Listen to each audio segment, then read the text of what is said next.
in conjunction with the Pennsylvania State Police, the Federal Bureau of Investigation, detectives arrested 28-year-old Brian Christopher Kohlberger in Albrightsville, Pennsylvania, on a warrant for murder of Ethan, Zana,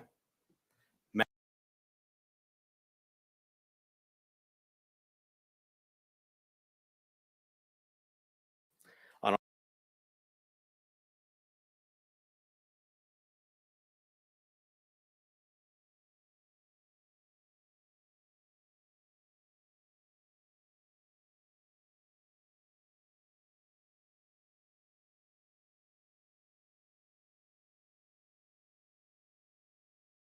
on a warrant for murder of Ethan, Zana, Madison, and Kaylee. I want to personally thank these agencies for their assistance in this case. Kohlberger resides in Pullman, Washington, and is a graduate student at Washington State University. We will provide as much information as we can about the extradition to Idaho and the criminal process. However, due to Idaho state law, we are limited in what information we can release today until Kohlberger has his initial appearance in Idaho court. I want to express my appreciation to our local community, the people of Idaho, and those throughout our nation who provided information to help us investigate these murders has been very impressive. We've received over 19,000 tips, and we've conducted over 300 interviews. To recap this case, on the evening of November 12th, Kaylee and Madison arrived home at about 1:56 a.m. after visiting a local bar and street food vendor. Ethan and Zana were at the Sigma Chi house before arriving home around 1:45 a.m. The two surviving roommates had also been in the community but returned around 1 a.m. On the morning of November 13th, a 911 call was made at 11:58 a.m. reporting an unconscious person at the residence. The call came from inside the home from one of the surviving roommates' cell phones. Moscow police responded and found 2 victims on the 2nd floor and 2 victims on the 3rd floor. On November 17th, autopsies were conducted and the Latah County coroner confirmed the identity of the 4 victims. The cause and manner of death was homicide by stabbing. Some had defensive wounds, and each had been stabbed multiple times. These murders have shaken our community, and no arrest will ever bring back these young students. However, we do believe justice will be found through the criminal process. This was a very complex and extensive case. We developed a clear picture over time, and we stand assured that the work is not done, but be assured the work is not done. This is just started. Since November, we have remained laser focused on pursuing every lead in our pursuit of justice for the victims and their families. I recognize the frustration with the lack of information that's been released. However, providing any details in this criminal investigation might have tainted the upcoming criminal prosecution or alerted the suspect of our progress. We will continue to provide as much information as we can as the process moves forward. Today, I want to specifically thank our dedicated Moscow Police Department detectives, patrol officers, the Idaho State detectives, the Idaho State troopers, and their crime lab technicians and scientists, and the Federal Bureau of Investigation for the resources and personnel to conduct this massive investigation. It was the dedication of them and the persistence and the numerous hours that led to an arrest. Fortunately, these highly skilled people worked together as a cohesive team to solve this case. I also want to thank our community and the nation. Over the past 6 weeks, I've been continually reminded of how much our community cares. Locally, public support has been exceptional with kind words, food for investigators, and letters of support. You will never know how much your words of encouragement help us through these trying times. I appreciate each of you and each of your kindness. Agencies and individuals from across the nation have reached out to us to express their support to this department. I'm reminded how our Moscow community, our families, and the nation has been impacted by this daily. Finally, I do want to thank our media partners for the help. You kept this in the news, you helped us with tips, you kept things going, and we truly appreciate that. And you are the product of those 19,000 tips that we received, which is an impressive number. I would like to invite Bill Thompson, the county prosecutor, up at this time.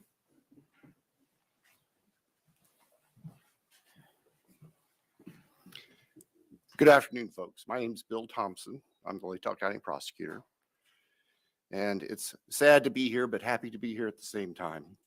As Chief Fry indicated, a criminal complaint was filed yesterday here in Latah County, charging the defendant, Mr. Kohlberger, with 4 counts of first-degree murder, in addition to felony burglary, which involves entering the residence with the intent to commit the crime of murder. Mr. Kohlberger, and let me preface, there is a pending case now in court, and I and my office and the investigators have to live with the restrictions that our Supreme Court places on pretrial publicity.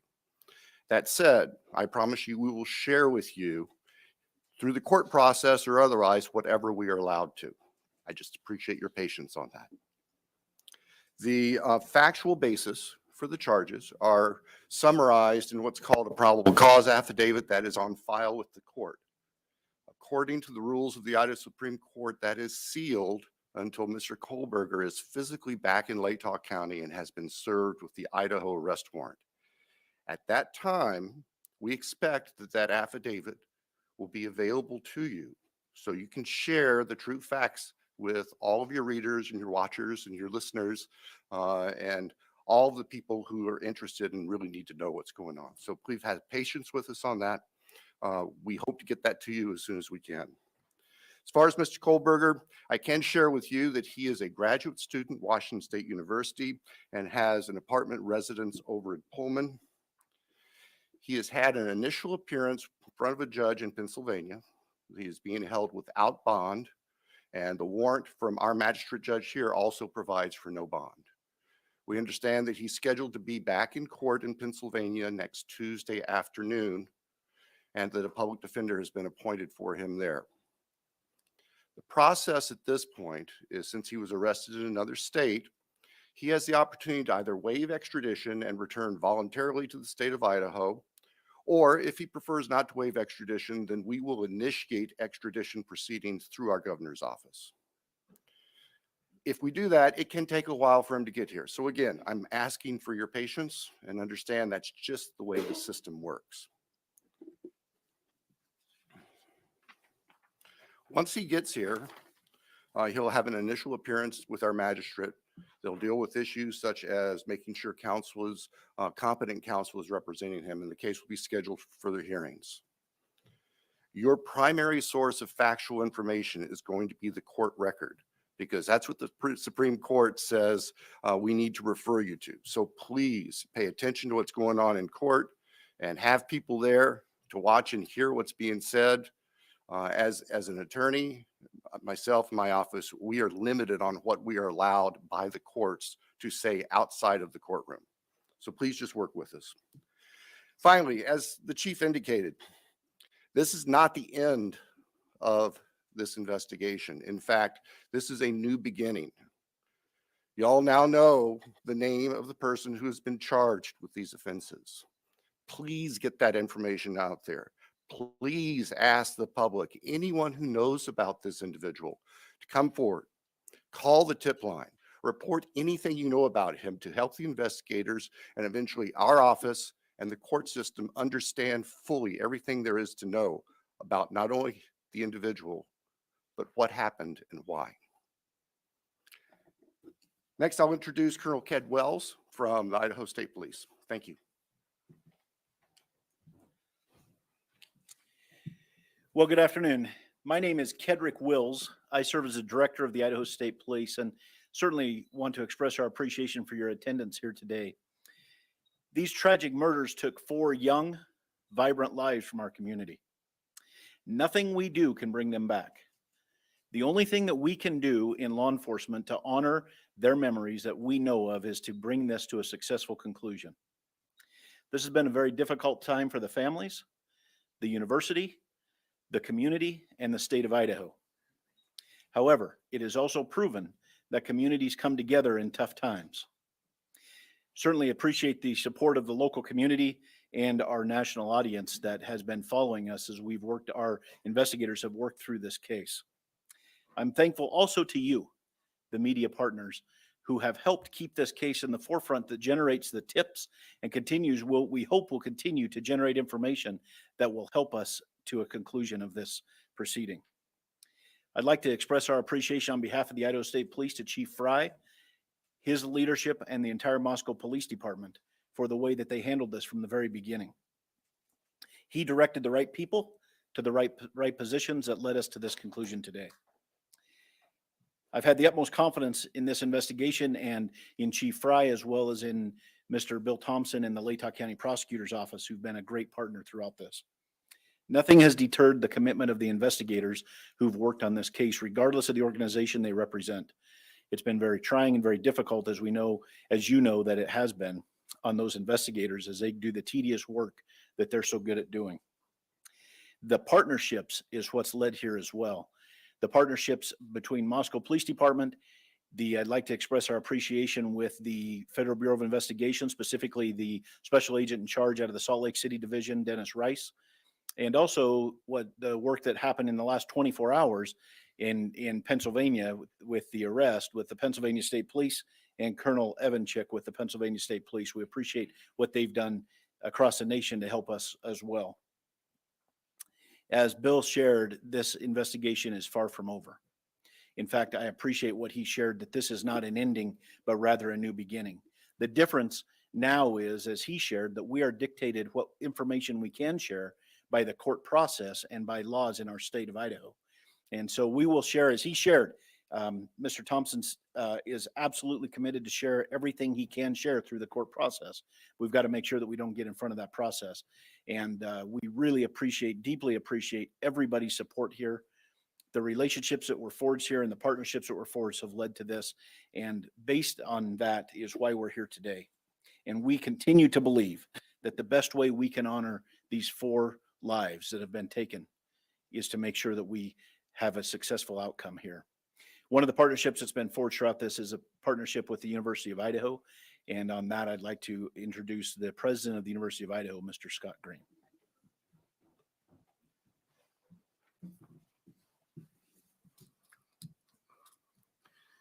Thank you. Good afternoon. Scott Green, President, University of Idaho. Today's news of arrest is a welcome one. It's relief to our university, our community, and our extended Vandal family. The outpouring of support over the past 6 weeks helped sustain us during the most trying time. It provided the strength that helped us navigate the international scrutiny visited on our students and employees. We are truly thankful for the compassion and acts of kindness shown to our community. Kindness is contagious, and it provided the light that reclaimed ground lost to evil and darkness. We first want to acknowledge and thank Governor Little for the early promise of financial support that enabled the university to secure our campus and focus on helping our students and our employees in the wake of the crimes. We also appreciate the Idaho State Police and the highly visible security presence that brought comfort and calm to a community shocked and confused by the senseless crimes. We never lost faith that this case would be solved and are grateful for the hard work of the Moscow Police Department and their law enforcement partners. Vast and committed FBI resources brought important expertise to this complex case. Across the board, dedicated, highly competent personnel worked this case to arrest. This crime has nevertheless left a mark on our university, our community, and our state. While we cannot bring back Maddie, Kaylee, Zana, and Ethan, we can thoughtfully and purposefully carry their legacy forward in the work that we do. Our students come first, and that was proven each and every day of this investigation. We are committed to safely delivering the college town atmosphere, campus experience, and high-touch quality education for which the University of Idaho is known.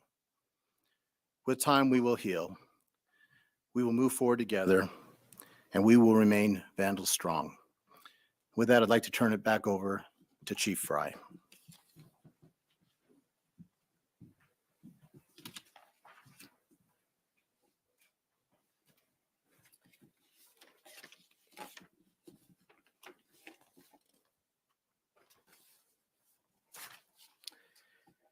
So now we will open the floor to questions. However, I want to remind everyone, as Prosecutor Bill Thompson explained, any factual information regarding the arrest of Kohlberger is currently sealed per Idaho law and will not be released until he has appeared in an Idaho court.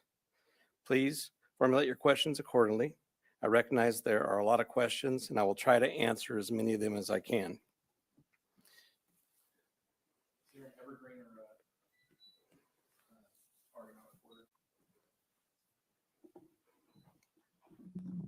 Lauren Patterson, Northwest Public Broadcasting, Spokane Public Radio. I realize the records are sealed. I guess I'm not too familiar with how it works, but can you tell us what tip, what lead, what piece of evidence really led you all the way from Idaho to the suspect in Pennsylvania? As I've said in the past, that's part of our investigation, and we won't be releasing that this time. We will have those answers. We'll have them as soon as we can make those available to you. Then a quick follow-up and a two-parter. Is our community safe, or is law enforcement still on the search for other suspects who might be involved in this attack? What I can tell you is we have an individual in custody who committed these horrible crimes, and I do believe our community is safe, but we still need to be vigilant, right? We still have talked about this in the past. We always need to be aware of our surroundings and make sure that we're aware of what's going on.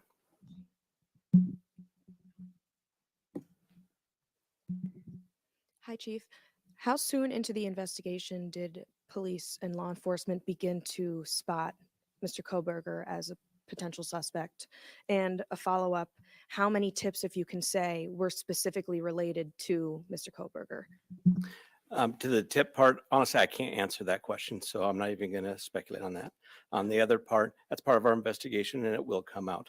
I'd like the mic to please come right over here. Thank you. Dana Griffin with NBC News. Can you confirm that Kohlberger asked whether or not anyone else had been arrested when he was in custody? I cannot confirm that, or I'm not sure of that information, but that would still be a part of our investigation. Did CODIS initially return any hits on this guy? That's still part of our investigation. That will come out. If we could get somebody over here, please. And then one final question. Is there any message to the online sleuths who slandered and harassed people who they believed were responsible? There was a lot of speculation going on, and we've always said from the very beginning that we're the official message that comes out, and to pay attention to what we're putting out there to the press. I'm Nancy Liu with News Nation, and we were over at the house this morning, and you told us that the remediation would begin today. It was suddenly stopped. Can you tell us why? Yes. The house cleanup has been halted, and that came by a legal request from the court. Christina Corbin, Fox News. Chief, have you identified a motive? That is part of the investigation, and that will come out as we continue the investigation. But what we still ask is for people to continually send us things in the tip line. We are still looking for more information. We're still trying to build that picture, just like we have stated all along. We're putting all the pieces together, and that will help.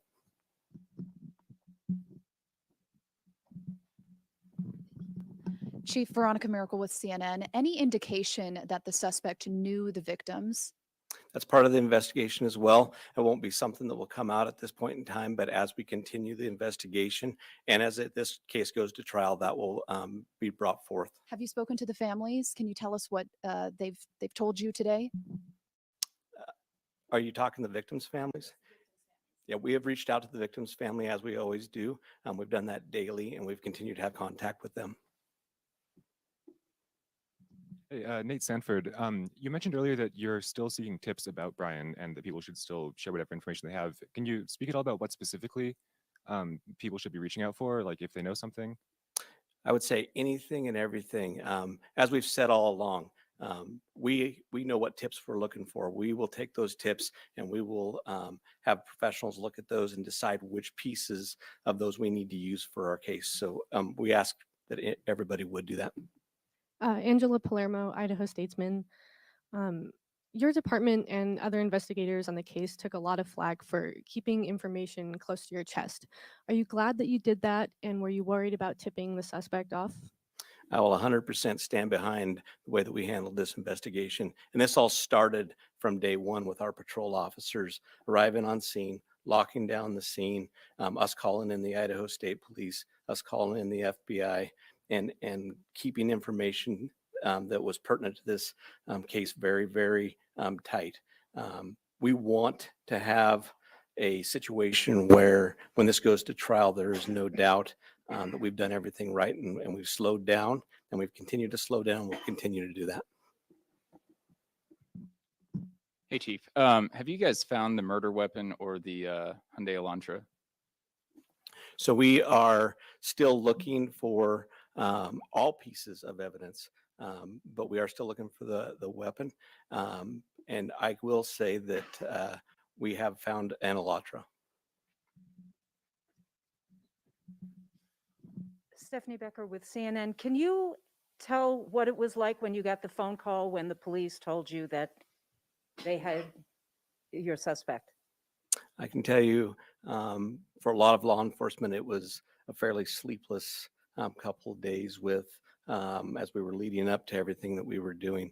But what I can tell you is I have faith in those agencies across the nation. I have faith in our officers. I have faith in the FBI, and they did a great job. But sure, there was some times, even throughout the day, that we were always concerned. Hi, Chief. Don, you're back at CBS News. Can you talk a little bit more about the suspect's connection to Pennsylvania? All I know is that he lives in Pennsylvania. Chief Guy Tannenbaum from Nonstop Local KHQ in Spokane. More about the Elantra. We saw reports that you mentioned that you recovered an Elantra, but can you specify where that was found? And we know that that was one of the biggest pieces of information you were asking from the public to tip. Were you able to provide an information on whether those tips led to this seizure of an Elantra? That's still part of the investigation that will come out in the future.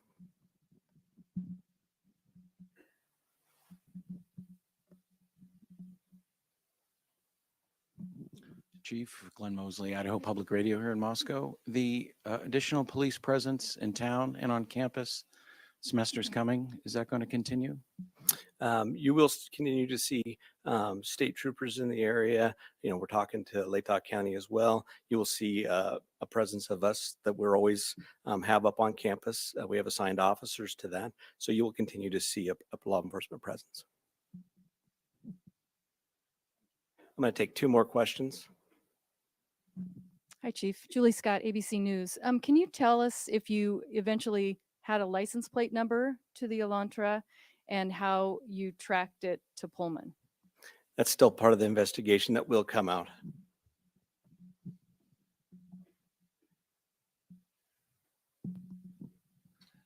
Chief, hi, Matt Lovelace with the Murrow College of Communication. I want to ask about Mr. Koberger as a graduate student at WSU. Are you aware of if he returned to campus after November 13th? And have you had any communication with departments on the WSU campus about his attendance? So some of that is going to be followed up as we continue our investigation. We'll be asking some of those questions, but that'll come out in the near future. So what I do want to do is I want to thank you all. You really have been the national voice for us. You've given us the opportunity to get many, many tips, and I do appreciate everything you've done, and we'll continue to look forward to working with you in the future on this. So I'd like to thank you for that, and thank you for your time. Moscow.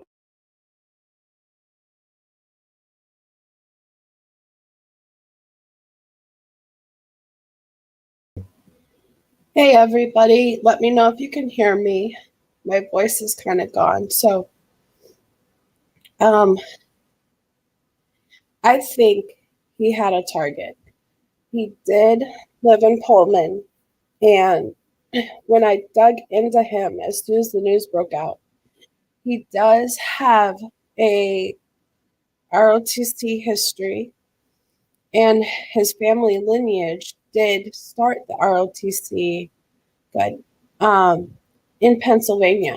So it is a historical, familiar military on that aspect.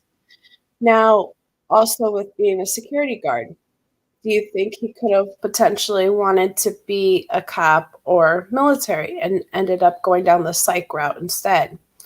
My first thought was, what do they say about psych? They are normally as crazy as the patients because that's their experience, right? Was it speculated they skinned one of those animals? Yeah. Yeah.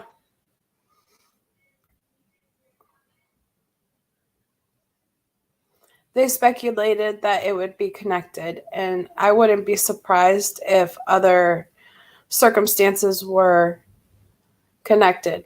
Now, when you look at mass murdering, if this was his first human, there is definitely behavioral aspects before this came out that would kind of show, i.e., his Reddit page. I have all of that on my phone. Give me 1 second and let me pull up some stuff and I'll read it. He does have a Spotify, and I have not listened to it, but it makes me question if he had some type of I'm curious of the words and what type of recordings were on there, and I haven't gotten into that yet. But I will be digging into that later.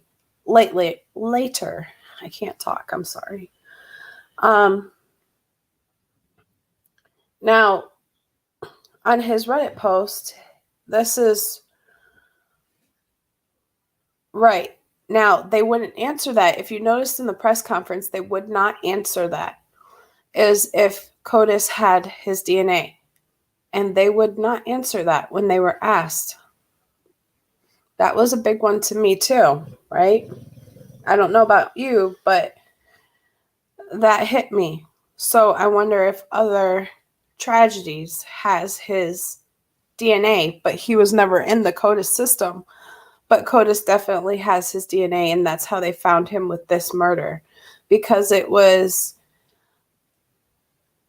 intermingled with one of the victims' DNA. So probably a stab wound is where they found his DNA. Now, his Reddit was research participation needed, and this was 7 months ago because he's a criminology student. He wrote, "Hello, my name is Brian, and I'm inviting you to participate in a research project that seeks to understand how emotions and psychological traits influence decision making when committing a crime.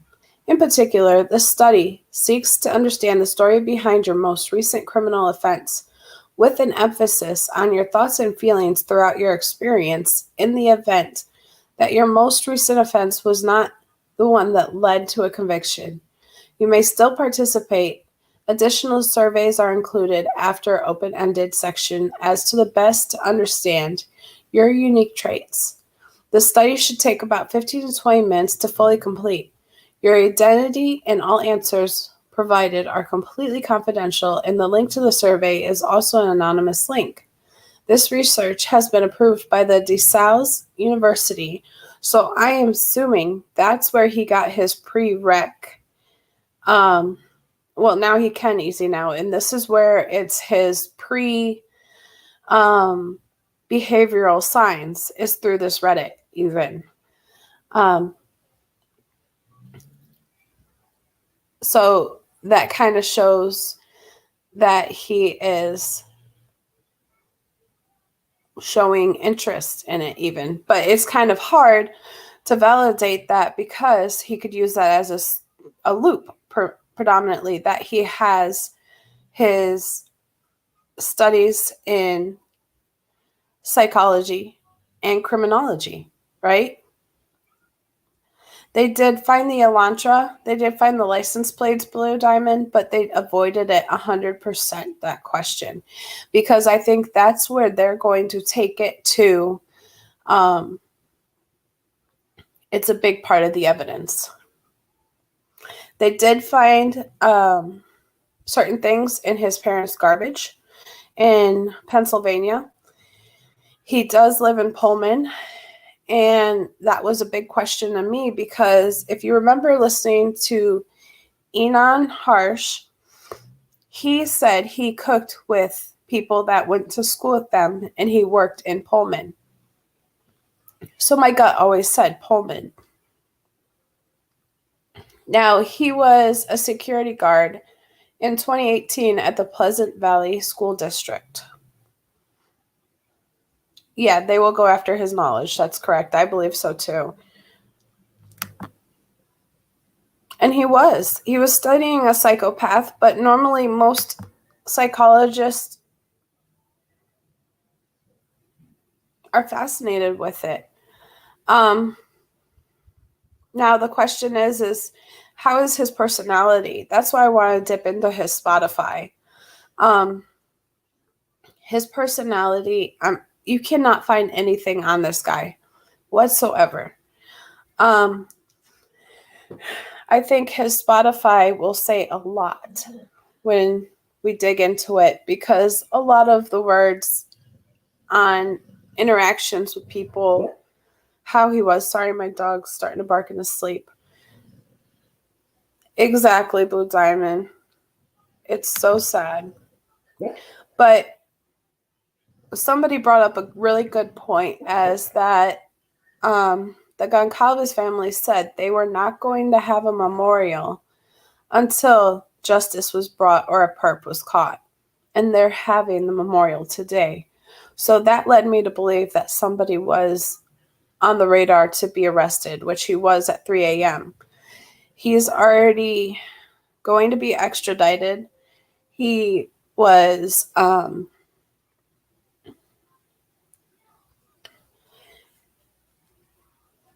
and he was not in his apartment in Pullman. So what I was referencing before as well was he did say, the roommates below did say that they heard awkward splashing and washing in the bathroom as if he cleaned up afterwards. That caught my attention because if he did clean up, that could be why there's no trail. I don't see him cleaning up too much, but I definitely question if he got certain tips or traits from that freaking. Oh, you're welcome. My pleasure, Blue Diamond. I feel like crap, but I'm happy to be here. From his stupid survey, is that where he got a lot of his ideologies? Because he was already fascinated with it, obviously, when he was going down those two career paths between psychology and criminology. That meets a psychopath right there, in my opinion, because he had all of the accolades. He had the dean's list every single year. He was making leaps and bounds. Yeah, I have a feeling there's also somebody within the same last name. I have not connected the two yet, but it is dissociative identification. So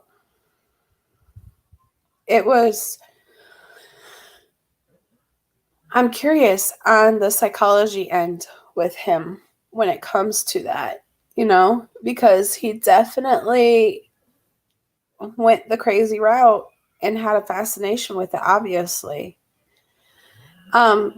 He probably knew how to minimize, but the problem is they can still get DNA because it takes a lot of freaking water to wipe away the DNA that they just washed out.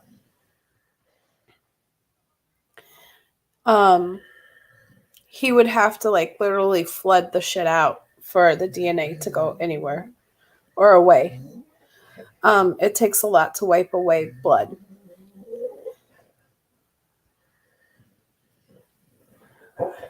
Oh my goodness, my phone won't stop. Now, I'm curious on, yeah, he probably does have a hunting background, which is right.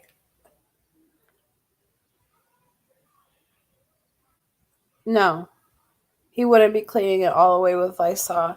And I highly doubt bleach, but that makes me question of why they brought in the HVAC company. Remember when they called the HVAC company? I'm wondering if that had to do with something of sucking of a tube instead of the actual air conditioner or heater. You know what I mean? Like he could get and suck specific.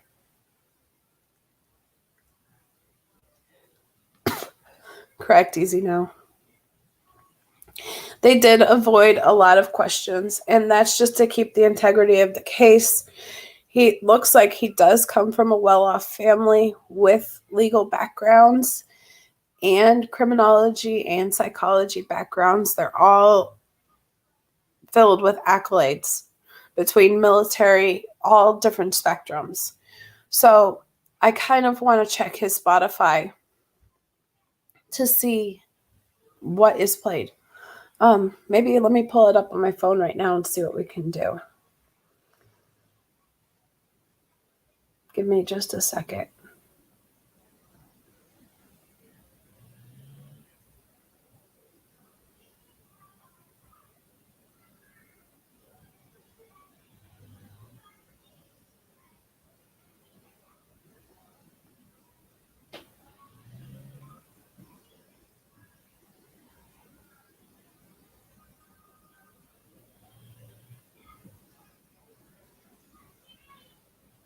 Okay, I'm going to email it to myself and we'll open it up and check it out. Okay, so bear with me 1 minuto. And we'll check out his SoundCloud.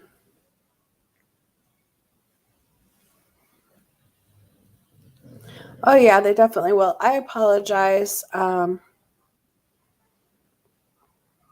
agree, sugar baby. I totally agree with that. Every loophole in the book is what they're going to try.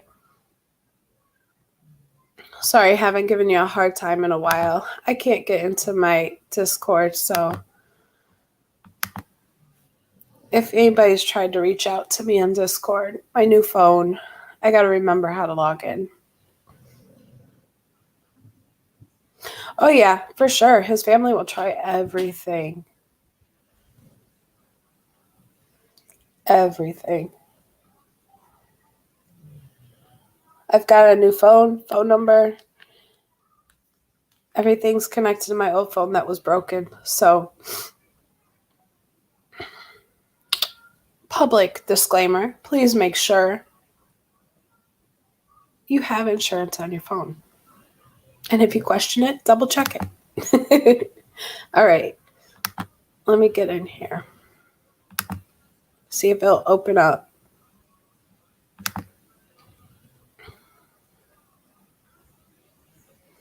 Oh, yeah. They'll always avoid a lot because it is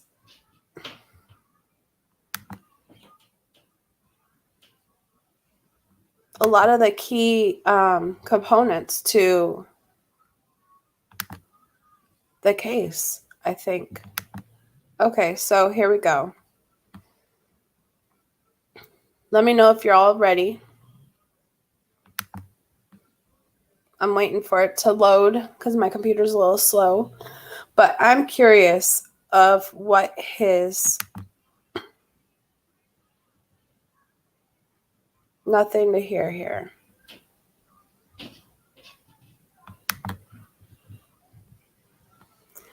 Let's see.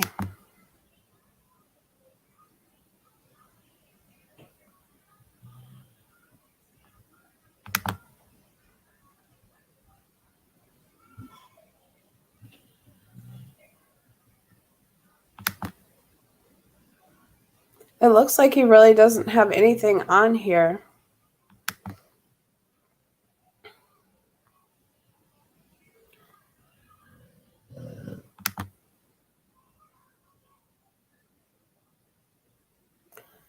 But this is him.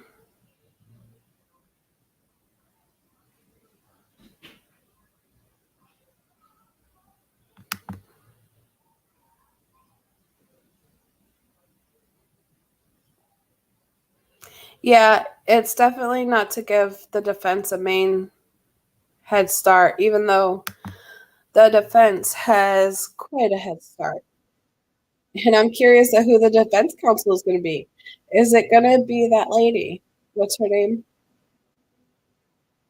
Yeah, his eyes do speak blank.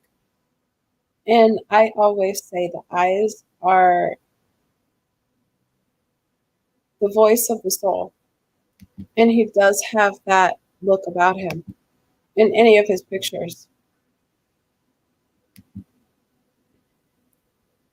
But I'm definitely curious. I have not been able to find anything social media wise, but I found this interesting that he did this only 8 days prior, 7, 8 days, depending on the time frame, before his birthday. He turned 28 on November 21st. I agree, Blue Diamond. At least they can know and be at peace that they're not going to have to turn around and feel like the murderer is there at the memorial like they had to at the college. You know?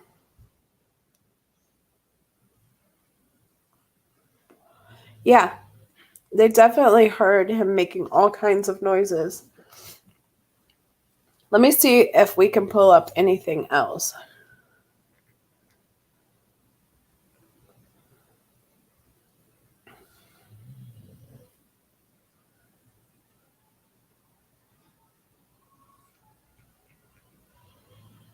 Because what my gut says is he took everything down. He had time to pull everything down.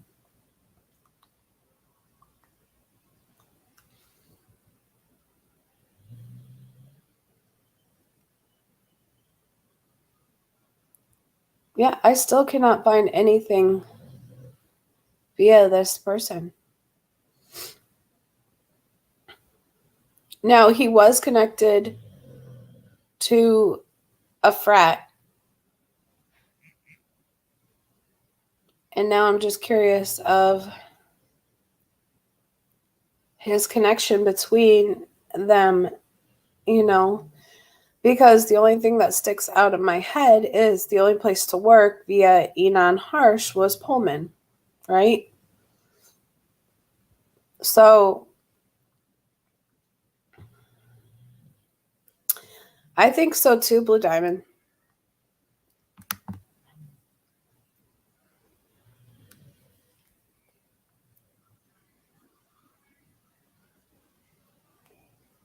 I'm seeing if there's anything, because I did take a nap. I happened to wake up just in time. Except for my dog isn't. He's snoring. So I apologize for the bulldog snore. I agree. Totally, Vonda. He definitely erased a lot of his information, but the thing is he might have been able to erase it from his actual computer, but there's still that digital footprint in the cloud that will still get him. That never erases.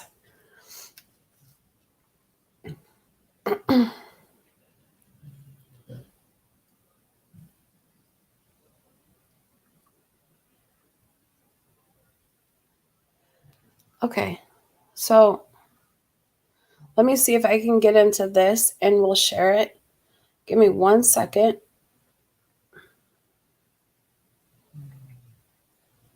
And we'll see what Bed Stories came up with, because it looks like she got some information.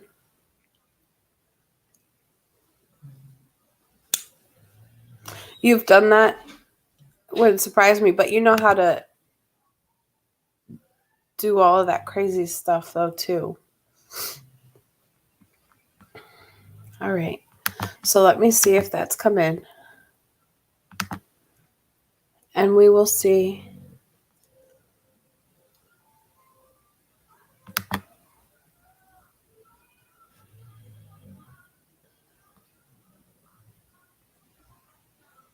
Hold on. Hold on. I don't want that. I want to get to the actual page. No. Open. Okay. So let's share screen and see what crime scenes. That's not bedtime stories. I'm so sorry. I keep saying the wrong name. But she has. And while that loads, I'm kind of curious of what she has found, because there is little to nothing.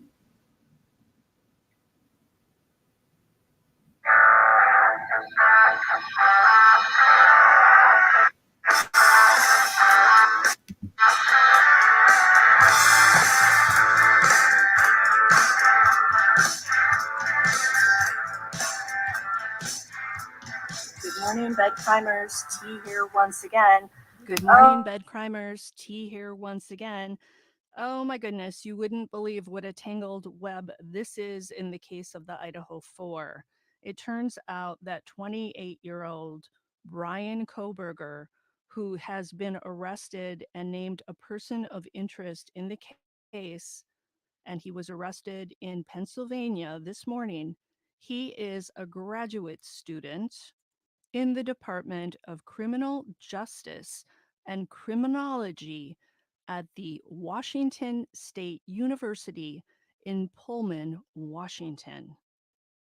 Oh my God. So, a lot of people have said that Pullman and Moscow are like sister cities. They're so close to each other. And many thought that it was likely that a perpetrator could have been from Pullman and traveled to Moscow to commit this crime. So, here we go. We have a very seriously troubled criminal who took the lives of 4 students, and he himself is a student of criminal justice and criminology. 28-year-old Brian Koberger. Everyone's That's all for forgetting to now. add psychology. Until the next time on Bed Crime Stories.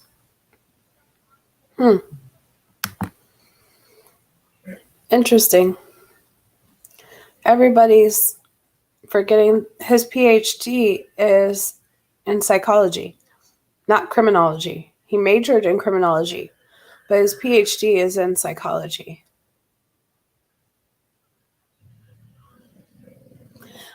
Absolutely, Blue Diamond. That's exactly why they're holding everything close to the vest, because they want to make sure that they get him. Hey, it's just Robbie.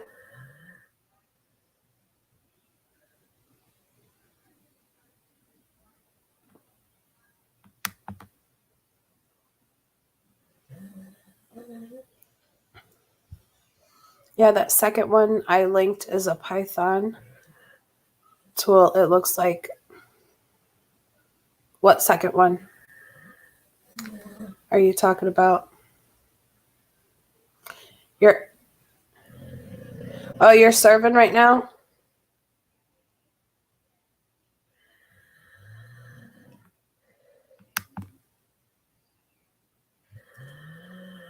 Oh my gosh, he is snoring so loud, y'all.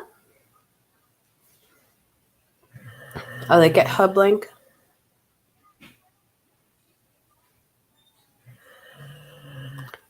Oh my God.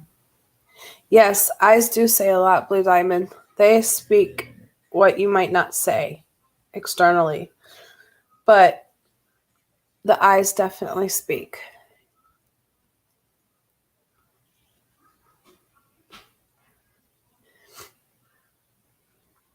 I'm trying to see if I find anything else on this guy. Yeah, he's snoring next to me, the fat man. And I've got my cat on my lap, so I'm kind of trapped. See, he's stretching. My fat boy. It looks like my littles woke up.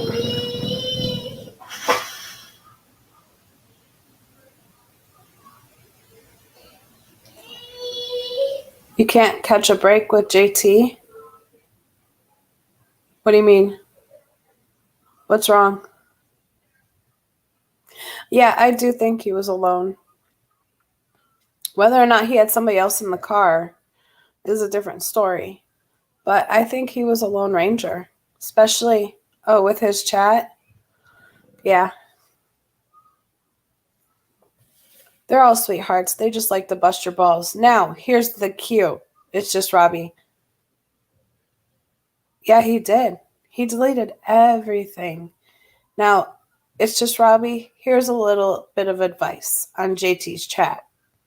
They're all ball busters. Like Easy Now, he's actually a sugar baby. He loves the cougars. He loves to have control over the older women. He tries everything to ruffle their feathers. Instead, he just gets them to fall for him. And he hates that.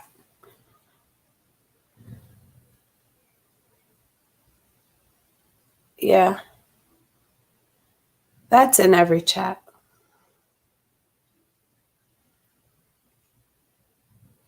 It's kind of like when you go to work. Oh my God, stop. No, Easy Now. You love the cougars. See? There's proof. He doesn't want me exposing his secrets. He loves the women. And he will take care of you if you're older than 30.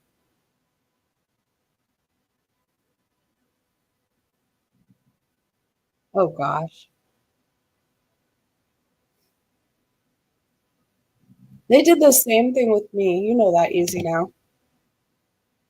They just do it because they know they can get some drama started, and it's content. Me too. Oh, see? Who's trolling who now, Easy Now? He tries to act all big and bad and tough, but he likes the cougars. Especially me, since I'm 64 one week, 84 the next, and sometimes when he's feeling generous, I'm 74. Yeah, it looks like he has completely deleted everything and there's nothing to find. Like Bullhorn, she went to check him out on Truth Finder and that's gone. Can't even find him on Truth Finder. You believe that? He is completely nothing to find on this guy.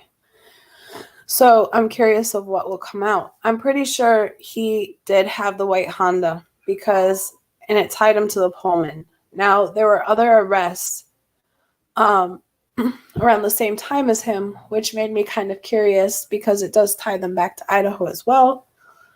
But I definitely see him. Well, it was kind of funny because when I did the psyche reading, I said he's insanely smart, like a doctor or engineering brain, but socially awkward, right?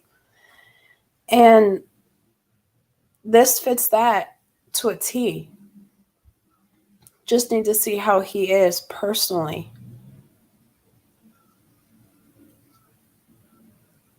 Mm-hmm. And all of his public info are gone. Everything. So Easy Now, get to it. Get me some tea on this guy. You got the muscle. But what are your thoughts? If you want to join chat, let me know. You're welcome to. Hop on panel if you want.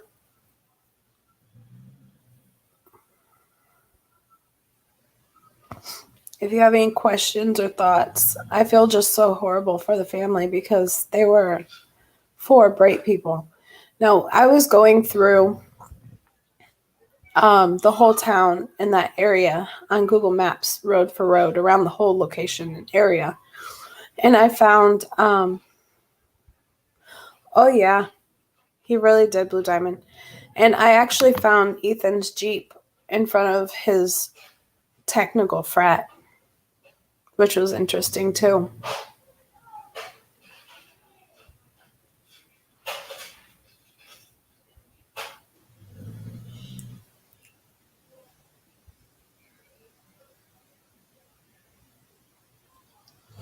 I don't see anything on this guy. I've searched everything from Twitter to social media to Reddit to ROTC. I wonder if 4chan has something on him.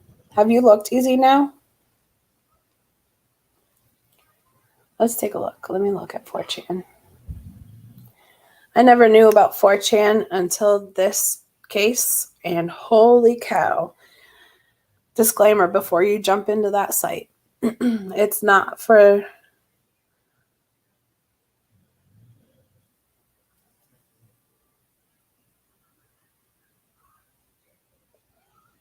Huh.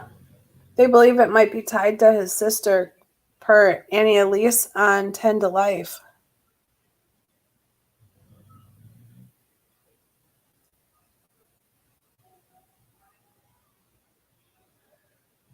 Huh.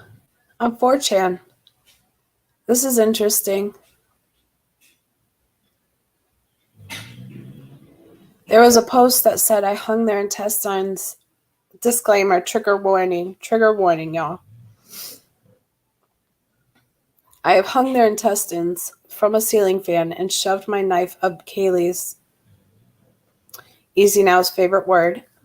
I'm hiding in the woods in shithole Pennsylvania. Good luck catching me.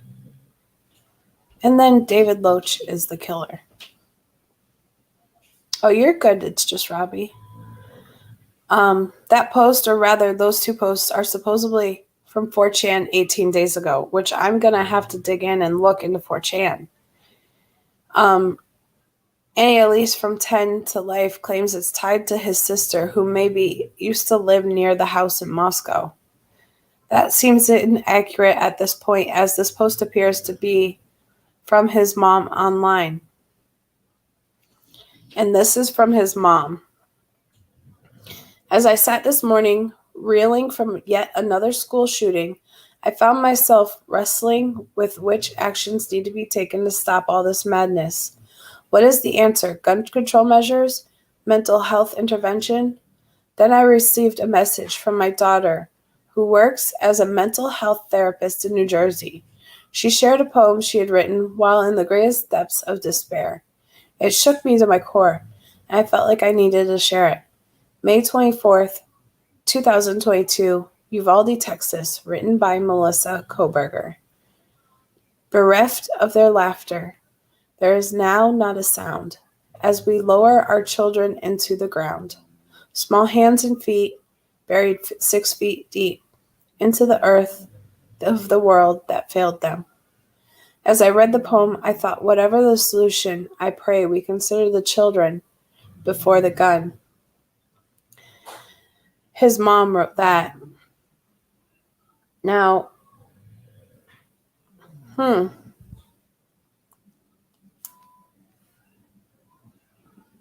you asked if they had any credence. Pennsylvania is where he's from, Robbie. He lives for school in Pullman, though. Love you too, Blue Diamond.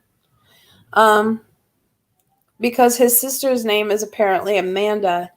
If you look up an Amanda Koberger online, you will get this lady in PA could actually work in New Jersey who seems to work with mental health. She doesn't appear to have any ties to Idaho per LinkedIn. The other rumor you hear is that he sold someone tied to the house a car. That might make sense because I've heard he has 2 Instagrams. One has 0 posts, and the other one has 1 post, which is just a Joker video. Odd. On the 0 post account, which could be fake, he seems to follow Kaylee and Maddie. Huh. I don't know if he sold her the Rover, but I doubt it. If he sold one of them a car, he drove over to Pullman to chase some female entanglement that night, tracked them to the corner club, where they publicly snubbed him and his interest in criminology, and blind rage took over. He may have called in the T-Revs show a week or 2 ago as well. Dude, I'm gonna have to go back. No, it's just Robbie. 4chan is pretty graphic, but they have, because it's anonymous, there's been quite a few things that actually come to fruition through there. And I've dug into that too. But let's see what this says. Hold on.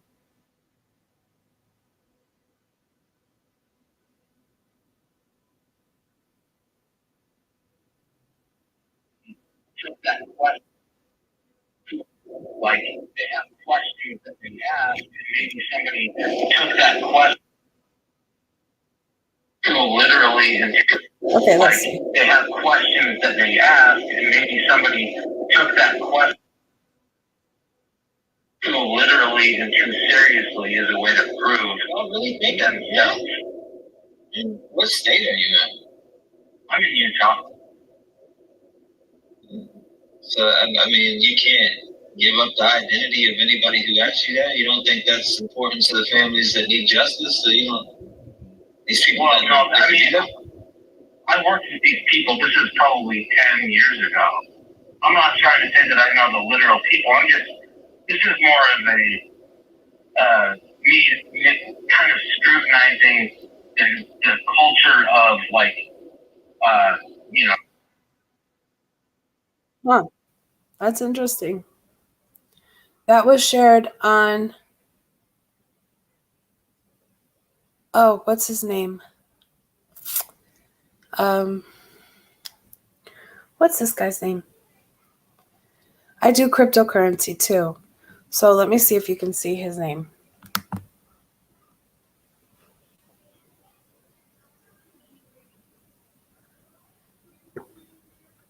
I can't think of his name right now.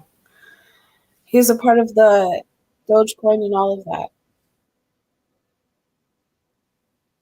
But that's basically all that they found so far. Let's see what you wrote. Yeah, the 4chans definitely, they aren't just garbage. There's a lot of garbage mixed in between. So it's kind of listening to like Donald Wells. You got to sprinkle in and figure out the truth in a lot of it. Let's take a look. I'm jumping into 4chan right now.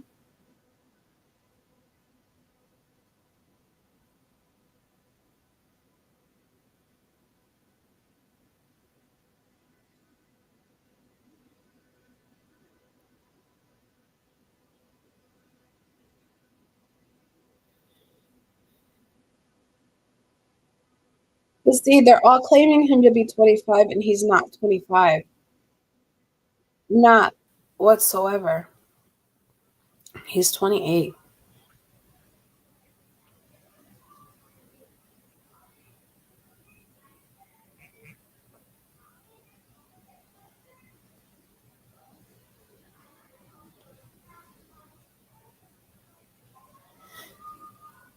I mean, 4chan is a playground for trolls, but they do find some shit.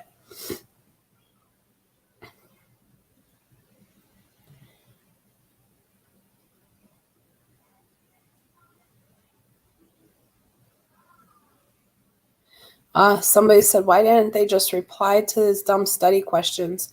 They'd save him them all since he did research himself after.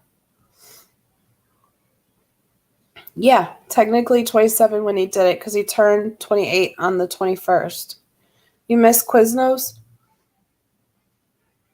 I forgot all about them. But I stay in my same little bubble and do my same routines half the time.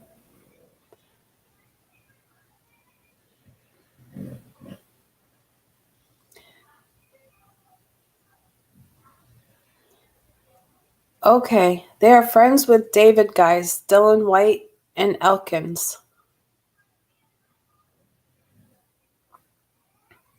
Dylan White, hey Equalizer, good to see you. Oh, booyah, Robbie. You see that? Equalizer had some Quiznos yesterday.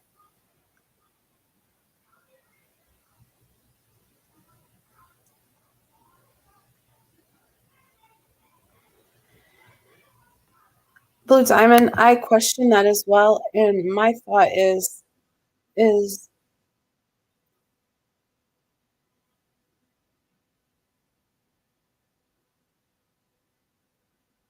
um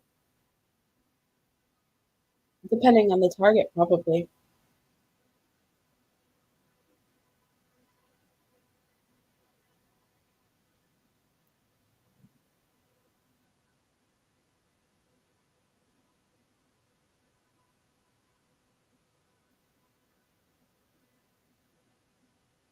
Huh. There's somebody that lives near there in Delaware and have known many people at the Action News, so they're confirming.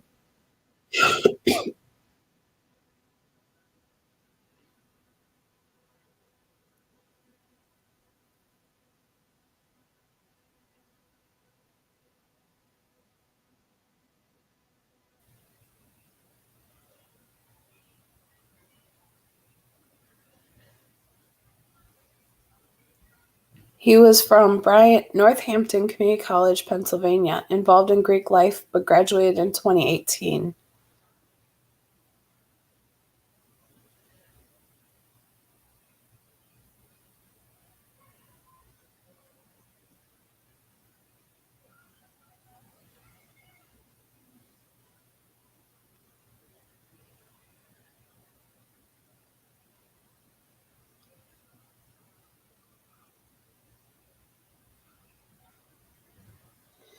So you know what? They just tagged.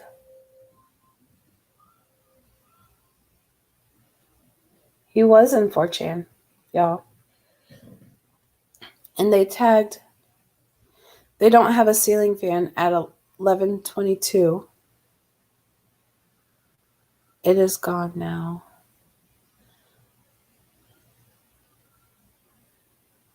Was he also the one on there last night talking about things that no one else knew, like Kaylee in the doorway and Dylan seeing a shadow man? Seemed like he stopped posting around that time SWAT arrived. So it looks like he was in 4chan. Anon figured it out. Case number is CP45MD.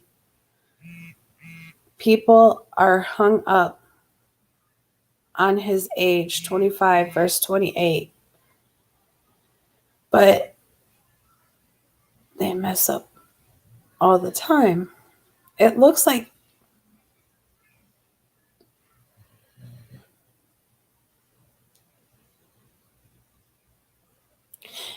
he did put a lot of information on 4chan.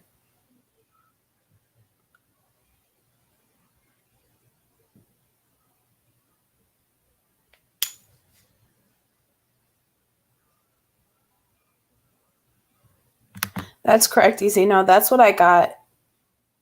They were tracking him, and that's where also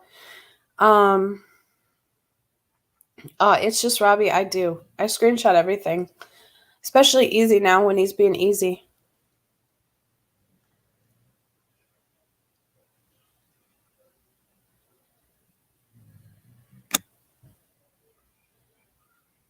So it looks like he was posting right before he got caught.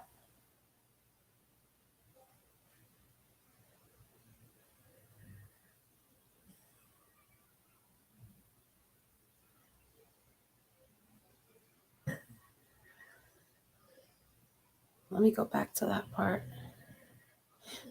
It is. Okay, so what I read about the intestines, you want link? Okay.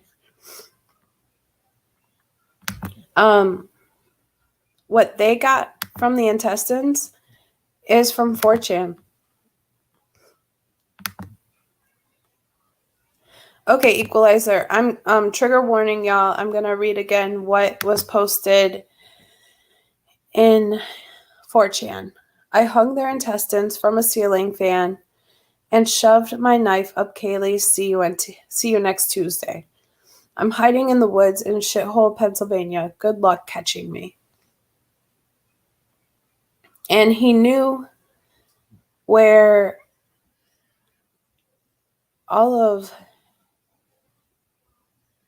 there was no ceiling fans. Yeah, I'm on 4chan right now, Vonda. Holy cow.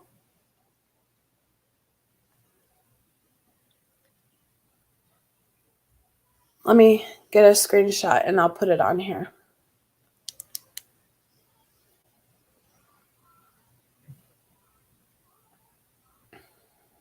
Give me 1 second. Robbie, I sent a link. Oh, I don't care. Anybody can come up if you want.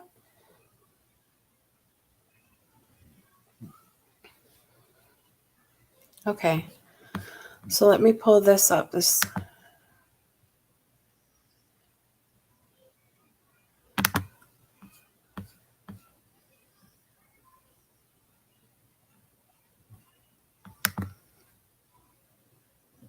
Yeah, it's really vile. Let me keep scrolling and see what else I find while this loads.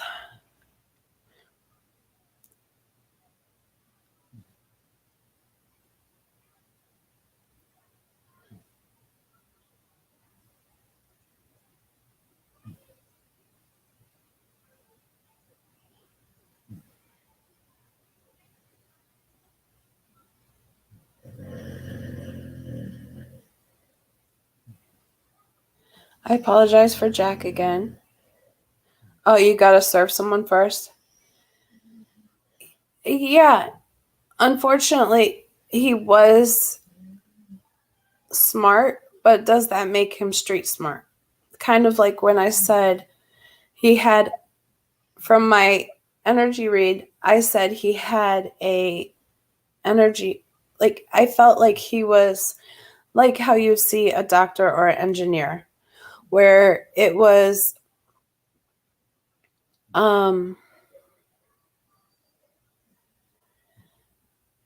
extremely book smart, but how street smart was he? He was socially awkward. And that's where I think a lot of the motive will be.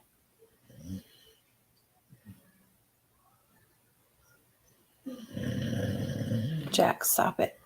You're snoring.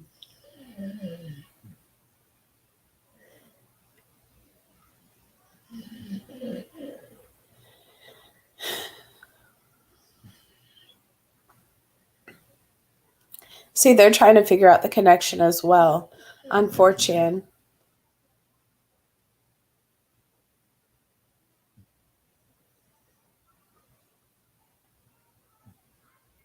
Oh, yeah, most definitely. Most definitely, Vonda. He is definitely proud of what he did. But now he's caught. So I'm curious of what is said.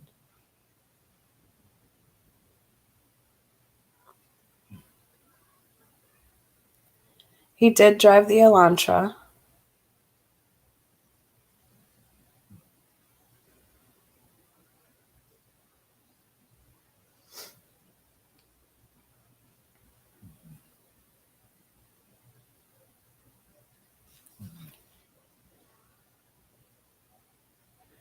Oh, yeah, I do. He sleeps all day. He's getting an old man. My little fat man. He's just a loud bulldog.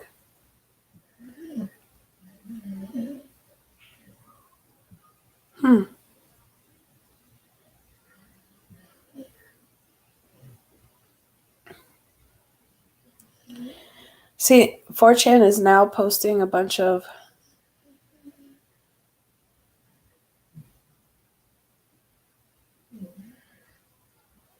now they're asking if Zaina was in Pennsylvania.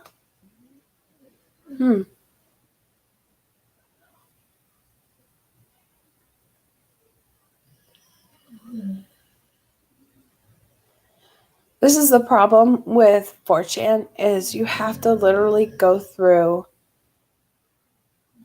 all of the shit talk to get to like the actual facts. And also, I don't know if any of you saw, they did hold cleaning because of court orders.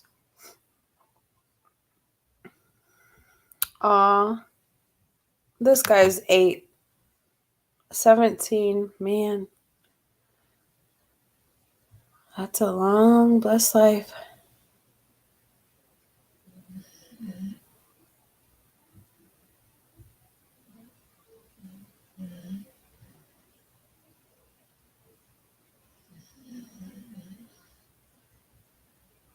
There was like, I guess FBI is saying there's 30,000 tips that came in for this guy. But they assume any of like 10 max had anything to do with the actual guy.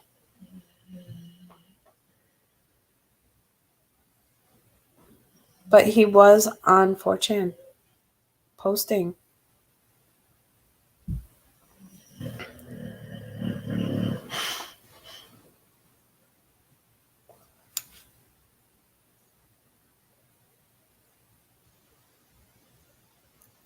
I would totally bring 4chan up, but I don't want to get hit. Yeah, most of it's rubbish. Aw. That's a good life for a puppy. I'm a sucker for pups.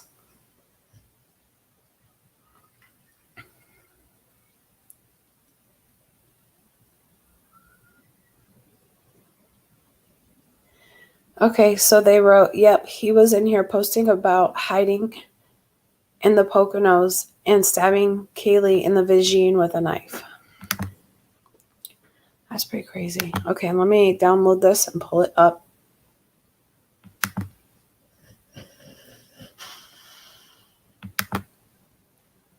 Now that my computer takes long enough. This is why JT gets so frustrated.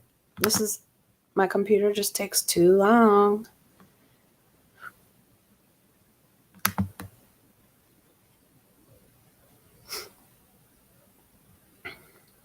Okay. So let's open this up. It's uploading.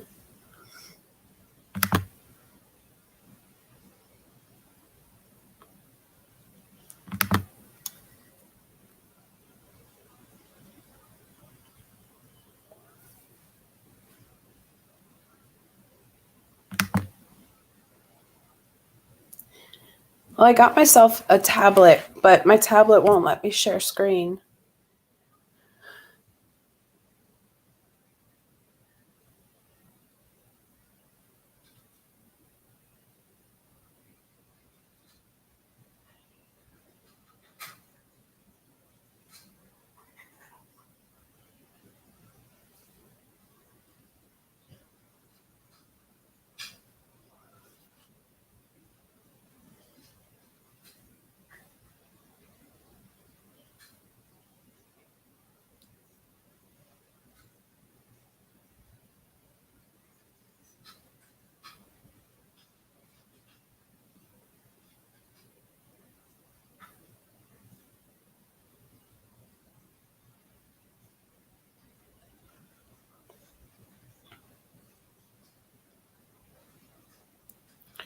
Right, Vonda?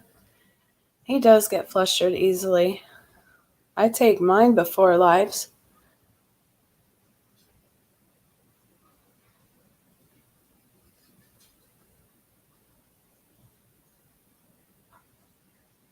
Oh, they even posted new pictures. Did Robbie serve that guy yet? Oh, here he is. Hey, Robbie. Hey, can you hear me?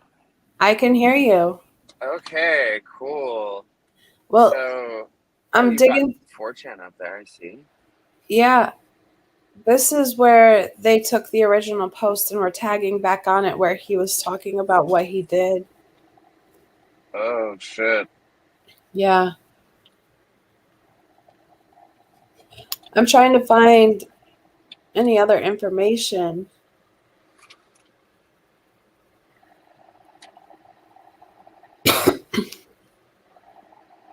Shit, hold on a second. Let's see.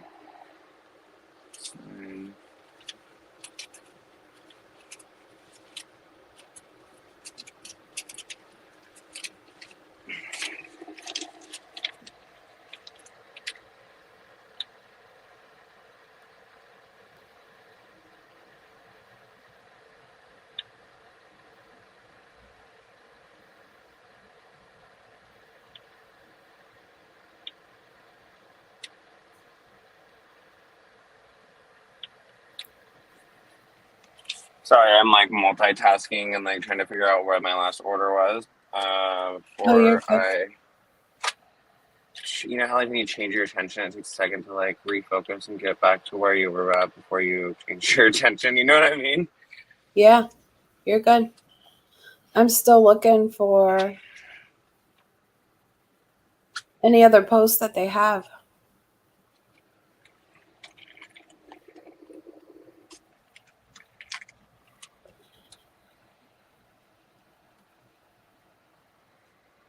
They did say just now, I guess not, I guess the serial killer theorists were correct. Only this was a first timer, which I believe that. Especially if he was doing research on and asking them, that's insane. That is a little bit crazy, huh? Yeah. A little bit nutty.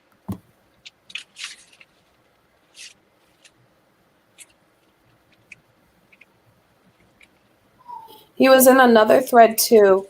Said he was a criminology student in college and wrote a profile of the killer himself, and a bunch of anons replied to his post shitting on him, and he left. I'll try to find the thread. I think it was about a week ago at the most.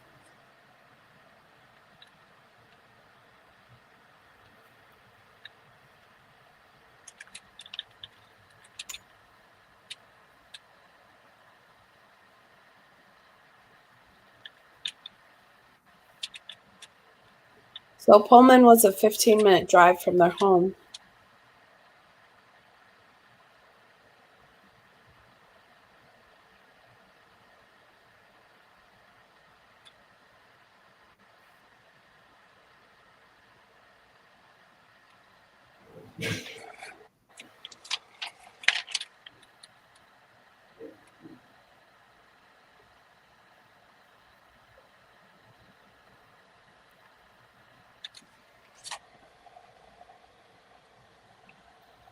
Did you catch any of Jim's show earlier? No, I was asleep. Hey, Sharice. 70638. Oh man, so last night, like I didn't like Jim was getting frustrated because like I guess there was like certain people in the chat, and like I mean, to be honest, like I should, but I don't keep like a little list of everybody's name. Like Mr. X, like pretty much know everybody who really are the hate watchers and who really are the middle of the roaders and all of that. You know what I'm saying? And so like I don't really get into it like that because I don't want to first of all, it's like just YouTube, and it's like, and I'm sure you guys don't want to put that much energy into it too, like based off of how Mr. X has talked about it and Jim's talked about it, like on the show, like only call in when he's live, stuff like that. And it's like, man, I'm with you guys. So anyways, so yeah, I didn't keep track of everybody's name, and what ended up happening is I started modding because Jim was getting frustrated, and so the people that I thought were like either bots or like posting shit comments, I was doing what I was supposed to do, except for I wasn't checking to see if they were JTTV VIP plus, which I've got that straightened out. I know how to make sure that I'm not accidentally because if they want to, Jim said if they want to pay money, then they can say whatever the fuck they want. And hey, I can kind of respect that, so I just need that like clear rule kind of set. And so last night, like I did model it because he was like, he's getting really upset with me was I guess like who's that one? There's like just a couple characters that were in the chat that are known, and I didn't know that they were, you know, haters. And so, anyways, but today was interesting. He streamed for a little bit, and then yeah. So I was just curious if you caught any of that. As I was talking about the chat, they're so hard on me. They're like, "Fuck, if you can't mod." It's like, dude, well, I can, you know. And there's like certain people are just super critical because you know how it is. Like people just end up just because I don't know. It's weird. It's really weird. Yeah. I wouldn't personally let it get to you just because. Oh, for sure. Fuck it. It's I'm overthinking it by even bringing it up. I just found it interesting how God, one minute people really like it, and next minute they're like, yeah, you keep fucking up on this and blah blah. And it's like, okay, well, and I'm not even talking Jim, I'm talking like the chat. Like the chat really likes you, and then the next minute they're flaming you. So it's I got to experience that a little bit last night, full bore, which is always exciting in the online internet world. You know, one minute they love you, the next minute they hate you. Yeah, and that's not my first roundabout with him, and that's why I forgot to tell them one big thing is when you're in chat deleting comments or blocking them, you don't see that in StreamYard. Yeah, right. Right. So and as I'm once the person's hidden, like when they continue to comment, you don't see anything because they're already hidden, you know? So Right, but in StreamYard you can still see their comment, but the actual creator can't see that you've hidden them. So I sometimes didn't know that. I go I didn't know behind that. and delete it just to block it so it looks like it's blocked in StreamYard, even though I see it's blocked in YouTube too. Got it. I use like Stream Elements and you know, OBS and stuff, and it's a little different but similar. And then I just use Discord for like if I were gonna have people call in, I would just have people join my Discord and they'd have to just sit in a holding room, and we would just drag them into the channel when it's their turn. Yeah. And then if they got out of line, I mute them or drag them out of the channel, or you know what I mean. You know Yeah. what I mean? On StreamYard, it's a little different. If you hide something, you can still see it as a creator, unless you hide it yourself on StreamYard. Got it. Understood. Yeah, it's that YouTube chat is, you know, I've looked into it a little bit, and that's like Project 3,007,951 is building a chat apparatus for mods that is better than what YouTube gives us because it sucks. Currently, it sucks. I've been looking at Evo Mux, and I've been playing with it, but I just don't have the time. But Evo Mux definitely has more options to work with, but also is a lot cheaper too. And then they take affiliates. And so if What you're is that? it's another streaming platform that's fairly new. Oh, really? Yep, and you can pretty much create and do whatever you want. Now, that's cool. Go ahead.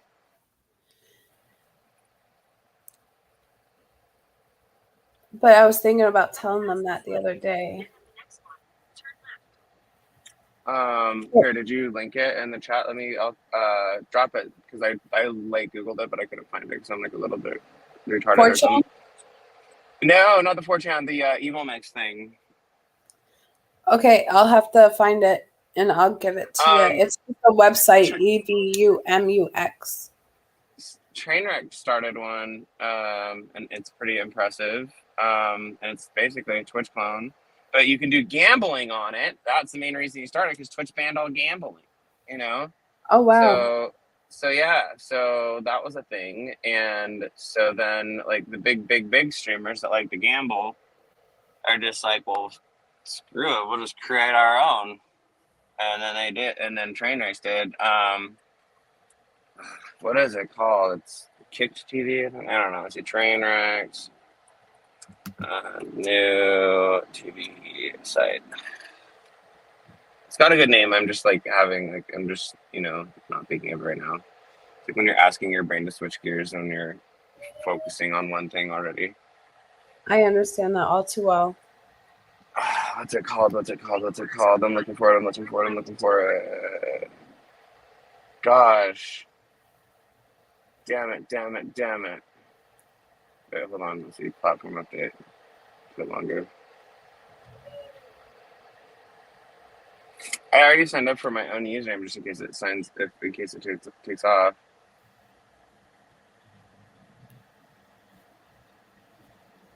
So I just found this. Which Kick. Oh, it's Kick. Kick TV. It's kick.tv or something. I think Say I've heard Kick. of that. Kick TV. Yeah, Kick. Nope. But it fucking Robbie. See, I should do my homework or be behind my desk before I do stuff. Okay, so Kick will partner the world's. So this guy just did a tweet longer, and it's like talking about all the stuff like that, like is like good for like streamers. Like everyone gets a sub button, 95%, 5% subscriber split right now. That you're, and that's like once they start, and that's the thing is that Jim has enough momentum that on a newer site like that where it's not fucking populated already, I think that he would maybe even reach a larger audience. I don't know. That 95.5 looks good too. Looks wonderful.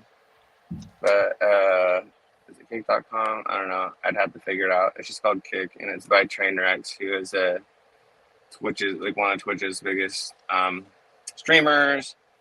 I met him one time while it was a Twitch con with a bunch of people. It was very what would you call it? Forgetful. Like it wasn't like that big of a deal or anything. Like it was just like, oh, okay. It wasn't significant enough. No, well, I mean, I didn't realize till later. It was funny because I didn't realize till later that it was kind of a significant deal.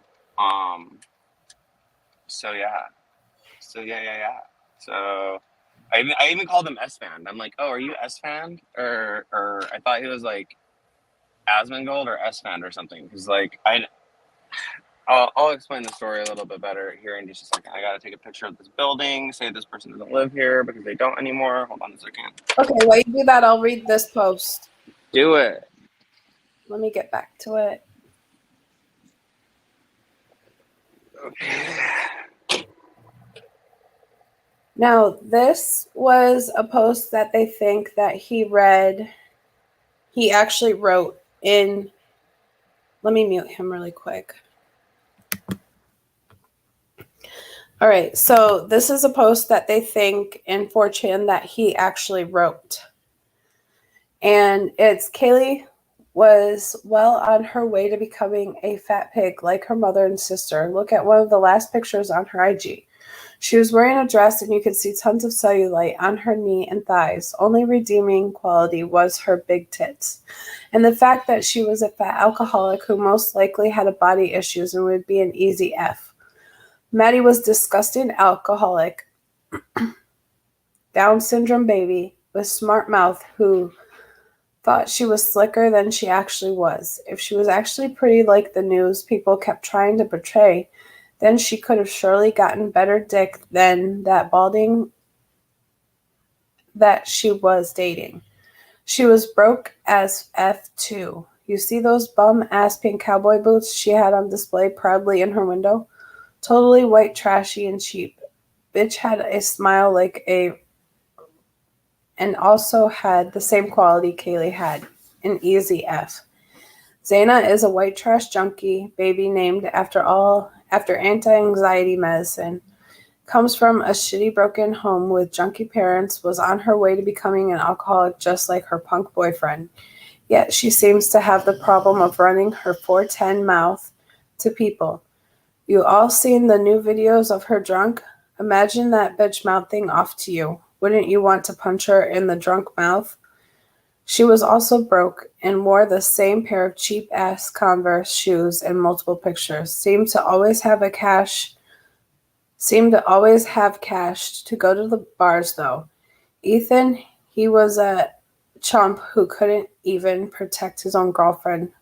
who was also his mouthpiece. In fact, I think the women in his life have always spoken for him. Did you see any way his ugly, wrinkled face, beady-eyed mom tried to get sympathy for their ugly-ass family? Shine Ethan's bright light. What a cock of shit. That they have linked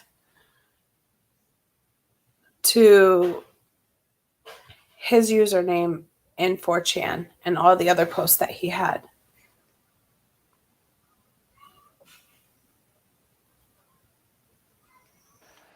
Damn, screenshot all that. Yep. This fool sounds like a nut job. Now let me pull up this last one. I just sent myself another thing that I got. Let me see what it is. I have a feeling he was definitely turned down or had some type of like personality mentality disorder to where like almost the same way as Crystal and Kylan, you know, how they would say what against Adam was. Oh, like the guy who killed them? Yeah. Jeez, wow, that's a really good striking comparison you're able just to connect there. That's actually a really good point. It's a very valid point.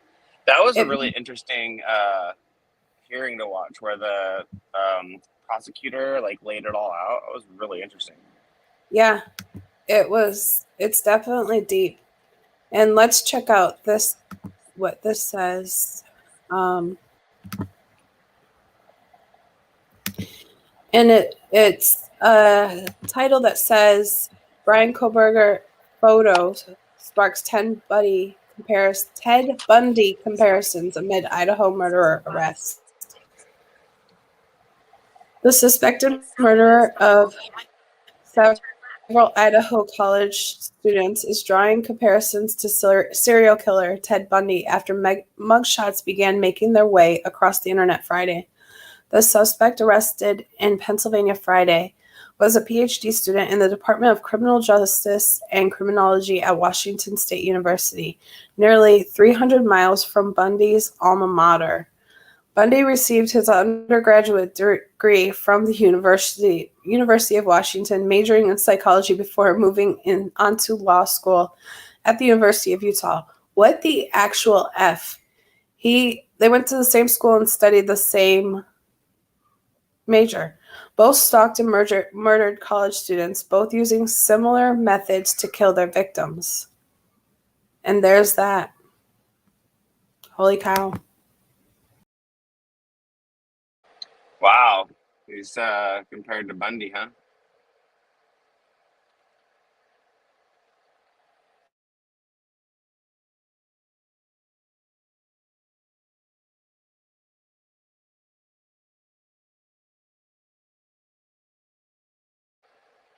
Miss T, where'd you go? Hello? Is it just me up here? Let's see. Let me refresh and see. It is just me. Hey guys, so sorry, I meant to call her Guidance, by the way. Yeah, so this is crazy. I think Guidance is doing a really good job talking about the fact like comparing the two people that were killers, like the guy who off himself who killed Kylan and Crystal. That was, you know, that couple that was killed during the same time Brian Laundrie case was happening. Hey, welcome back. Hey, sorry, I kicked myself out. I don't know what No big deal. No big deal. I was reading and I was like, holy shit. Am I reading to myself or? I just like there all by myself and I was like, okay. Your name became more significant. It's just Robbie Show on Guidance. And Miss T. My face was big and I was like, oh, Miss T? And I was like, oh wait, I mean Guidance? Sorry about that. I'm streaming on both platforms, so it's all good. Okay. Okay, Cool. so did you guys hear anything that I wrote? You cut off right at the end of reading reading a post. We were looking at 4chan still. So we didn't see this part. This is a new post. Okay, so you guys didn't even see any of this. All right, so this is from Newsweek. And it's the suspected murderer of several Idaho college students is drawing comparisons to serial killer Ted Bundy. After mugshots began making their way across the internet Okay, yeah, we Friday. saw. Yep, You we did? did. We did see the Ted. We did see the Ted Bundy part. Okay, yeah. Okay, yeah. Sorry. And where they went to the same college and studied the same major, psychology, and I had the did same not catch target. that part. I just remember looking over and seeing was the picture of and then the picture. Yep, I Yeah. remember looking over. Yeah, yeah. So a little bit after this, and then I was giving you accolades about how smart you are for connecting the two, because it's actually weird because I was just watching that trial thing, like the debriefing that a bunch of YouTubers were in and stuff. I was just watching everybody's else's take on it, and it was really interesting and everything. But yeah, these two are like the exact same psychopaths that like to like stab people and get blood all over themselves, and they're just freaking weirdos. It's really sad too. So he stabbed. Why do you guys think that he stabbed her in her private parts? Like, he's That's obviously like an incel. It's an incel. That's why they kept bringing up incel. Yep, and I kept tying it. When my energy read, what came to me was the Clay County killer. And then I started to think, and I was like, would the Clay County killer technically be an incel? Because back then they didn't have a word for it. Do you know anything about the Clay County killer, Robbie? No, I've never heard of that case. It was a serial killer who used to call into what's his name? The radio guy that X and JT always bring up, Howard Stern. Oh, okay, yeah. He would always call in and say what he would did. And Vonda, even their eyes, she's wondering if they're related. I wonder if they would be. So he would basically get turned down by any female he would ever ask out or want to date. And so the only way he would find a female was if it was for money in exchange. So it became into this passion of his where they always say there's some type of sexual motive, but he would kill anybody that he would find that would be a prostitute.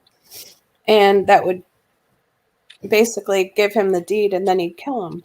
And he would call and tell everybody on Howard Stern what he'd do. And then even when they thought it was a certain cop in town, he would boast about how like they thought it was a cop and it was really him. Like he wanted the notoriety of it, but he Oh never my got god. it.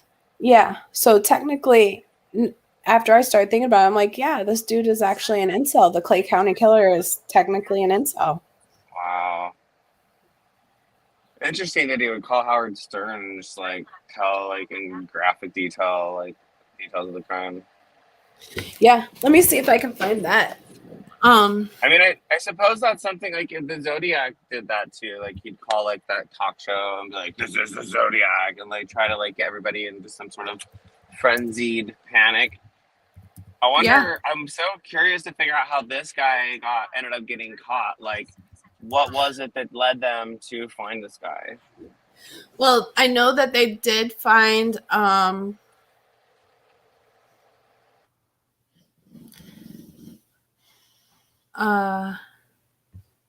did I lose you or are you on mute? Okay. I was off the screen. That's why I'm wondering, Vonda, one of the girls turned him down. The way he spoke in 4chan, it definitely makes you think of that. They did find DNA and certain things in his parents' what do you call it? In his their garbage. And their garbage, yeah. Yeah. Here's this one. So let me pull this up and pause it. Let me see if I can get it to play.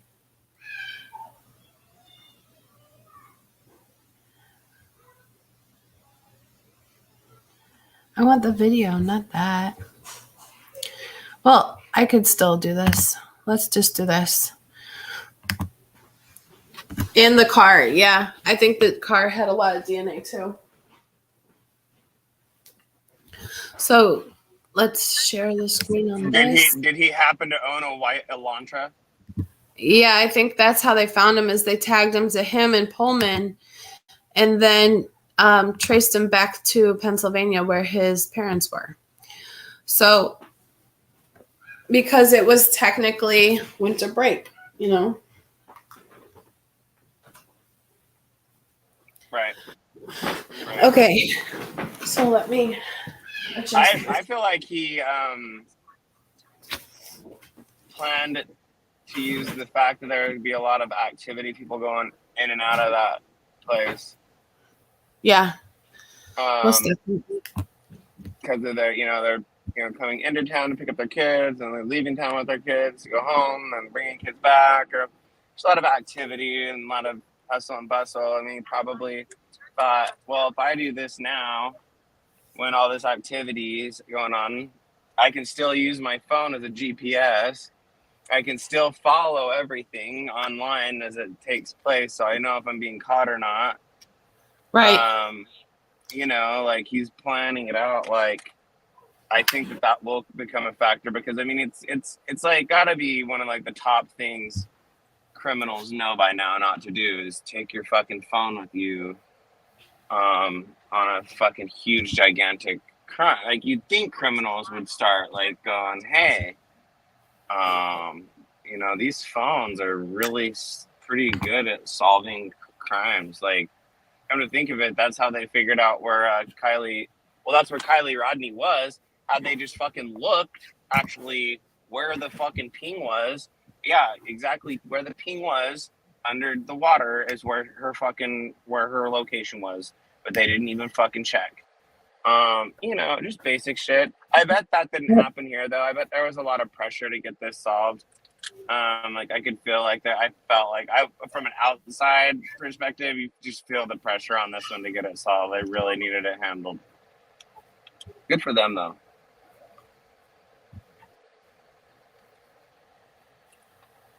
Yep.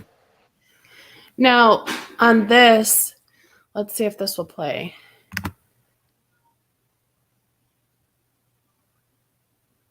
While we wait for that, I'll read this. The chilling moment a parent serial killer called into the Howard Stern show going viral on TikTok, and the clip still leaves us with more questions than answers. The video posted by True 911 Calls replays the call between host Howard Stern and co-host Robin Quivers and the caller's so-called Clay. In 1997, Clay called into the show to tell Stern and Quivers he had killed 12 sex workers. This sort of bizarre call was not out of the ordinary for the show, where Stern often had hoax calls from people with crazy stories. But as the conversation progressed, it became clear to Stern and the listeners that this one sounded deadly serious. And I'm curious if this... Damn, that sounds like a really good not cold, but an old case. To go back and do because true crime's such a freaking genre right now for all these media conglomerates. I think the next biggest way to cash in is to have Dylan Brown's mom in the grain shed on TV, and that's gonna bring in the views. Which, I mean, don't get me wrong, it will, and that's a pretty good tactic, I suppose. But I don't know. This sounds like a more interesting story than. Oh. Let's see. I don't think this is the right one that we want. So let me remove that. There's a Goodwill, and I'm in Fremont, and I'm next to the Fremont Goodwill. Maybe I'll take a little pleasure stroll into the Goodwill and show you guys what they got here. You guys want to see what's in here? Oh, I got to be sly because they don't like you taking photographs and stuff. So I'll have to be really sly. I'll have to pretend like I'm like reading a recipe on my phone or a list. Sometimes they have games in here. Sometimes they have, actually, I don't know. What have I gotten at good at Goodwill in the past year? Nothing. Not in person. On their website, I got like I ended up buying like a Gen 1 Xbox. We'll see. We'll see. I mean, may as well. Always looking for software. I got quite a bit from Goodwill recently. Yeah, they are definitely some sequels. Yeah, love Goodwill. Go for it. They're cheering you on. Bonda's cheering you on. Okay, we're going. Some slight changes. I'm getting in there. I normally make a quick hot lap, but we'll see. We'll see. I've never been to this one. We're in Fremont. Fremont is actually pretty nice. I would say. Well, I don't know, depending on what part of Fremont. I don't know. It's in the Bay. It's definitely one of the most expensive places to live.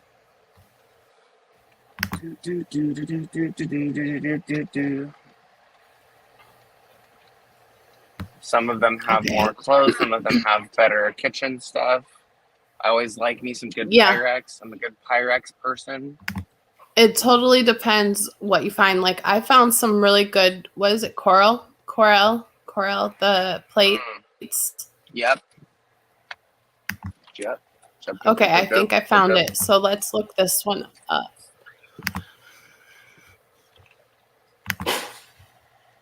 Let's just pray that my computer will keep up with me. All right. So here's this.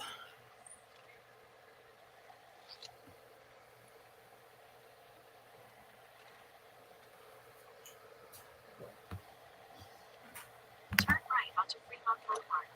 Turn right onto Marietta. Get this back here.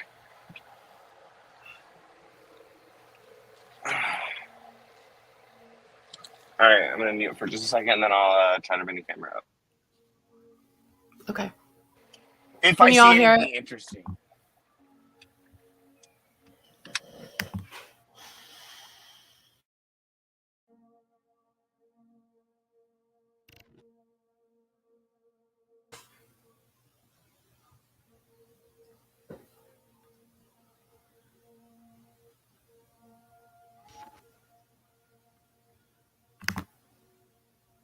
All right, I got a guy on the phone who claims he's been killing prostitutes and he's wondering why he's doing it.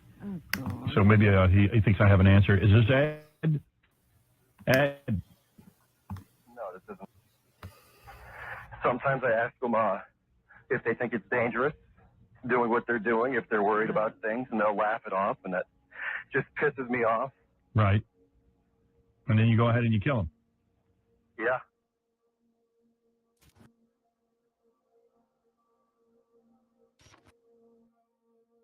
Well, he just sounds like a ray of sunshine, doesn't he?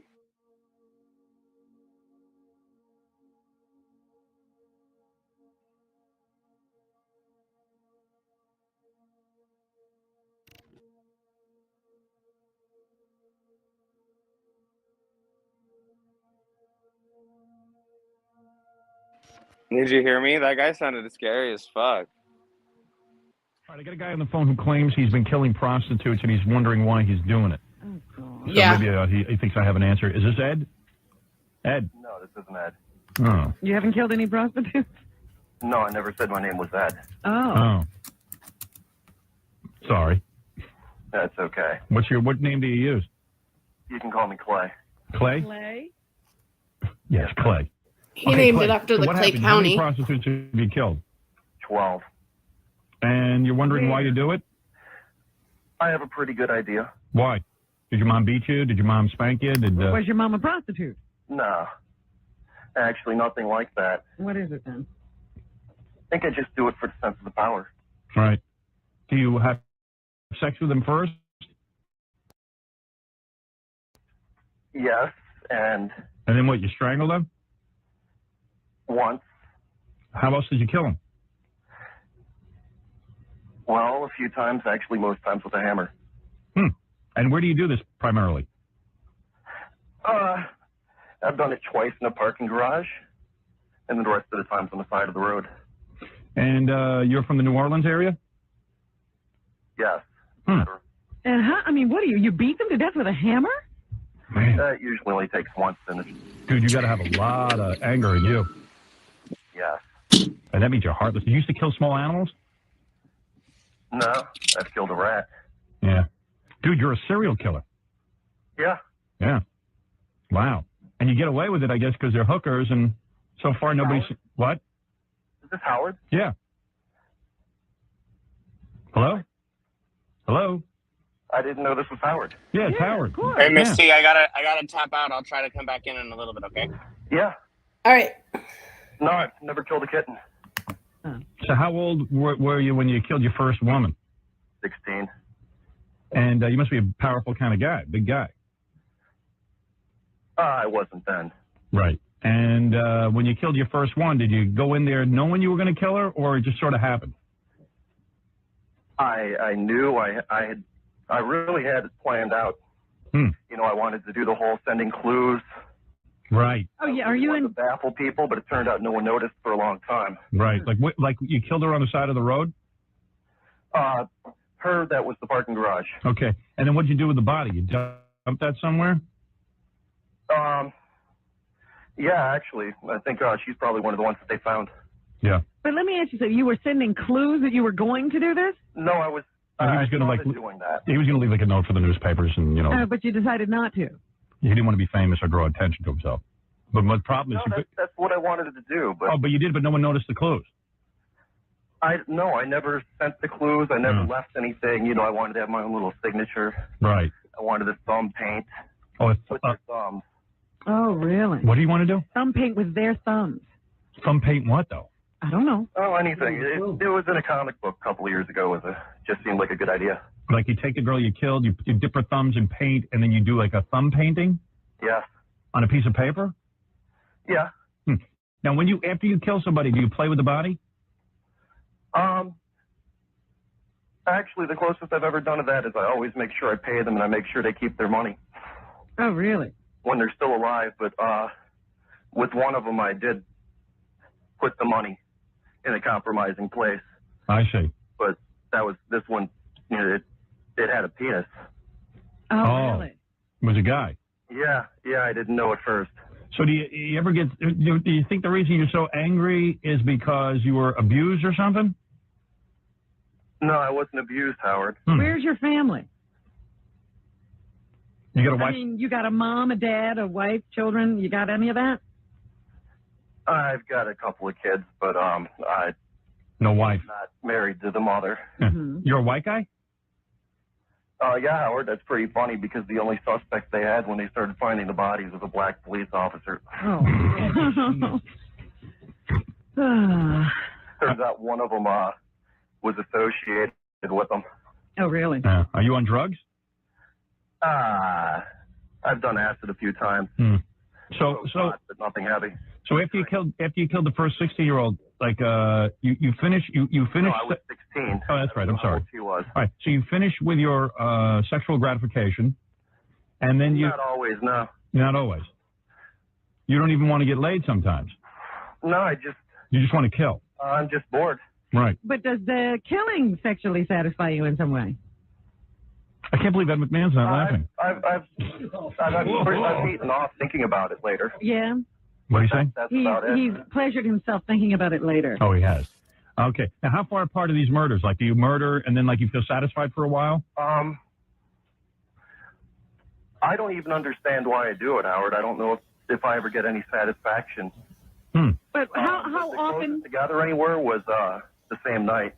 Really? You killed two people in the same night? Yeah, but I went to Mississippi for the second one. This guy freaks me So out. there's no pattern to how many weeks or days between murders? No. Are these mostly white chicks or black chicks? A fair number of them have been black. The transvestite was black. You think there's some racial motivation here? No, Howard. They were just, let's just say, a Jimmy Swaggart town.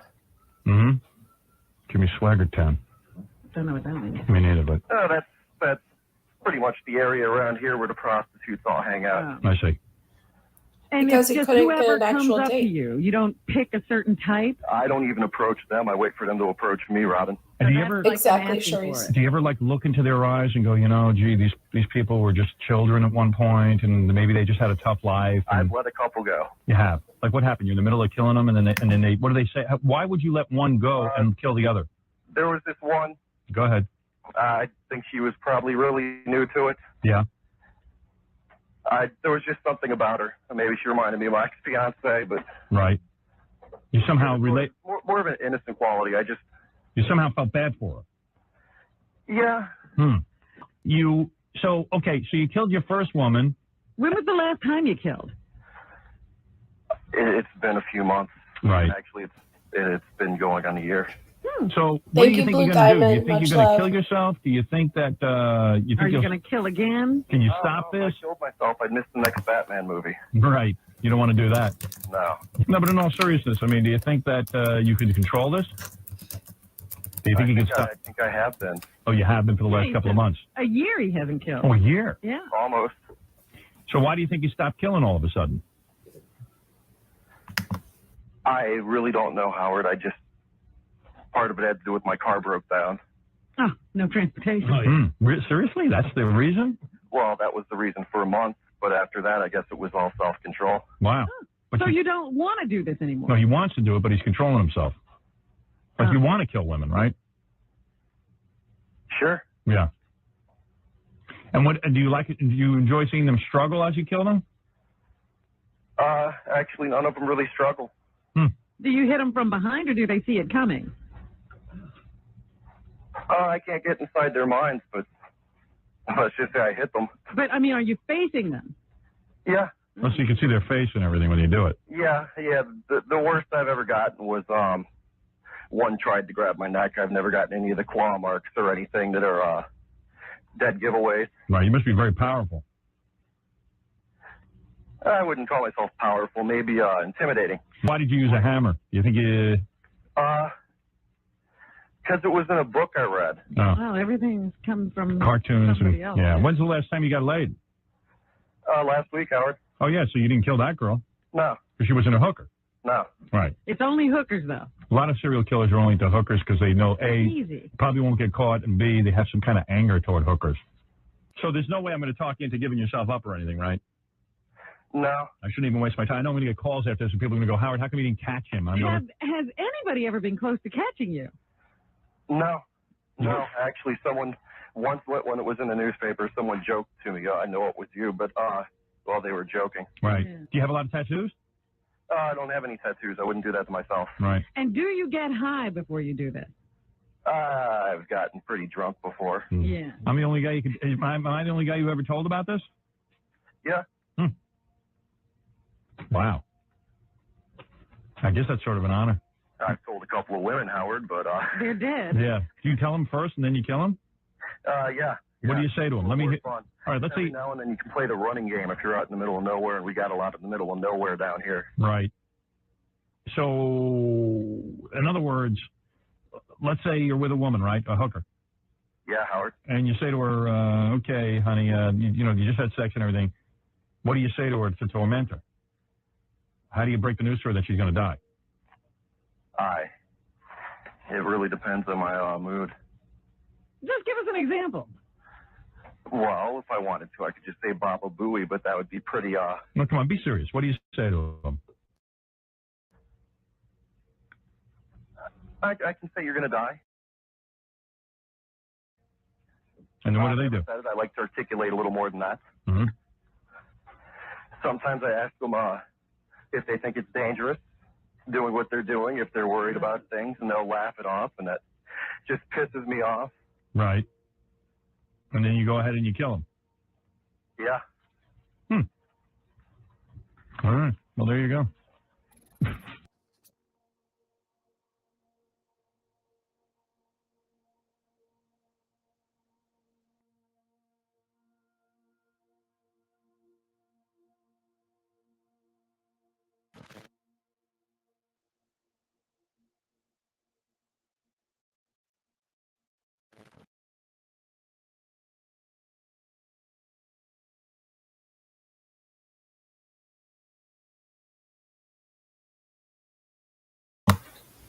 So that guy really hits home when I think of like an initial mindset of an incel or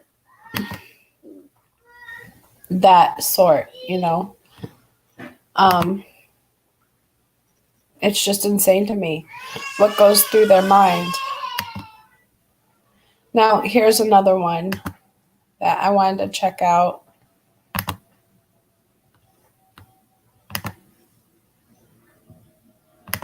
That says she knows the killer. But AF Pennington shared the Clay County first, and that's how I found out about it, was through AF Pennington.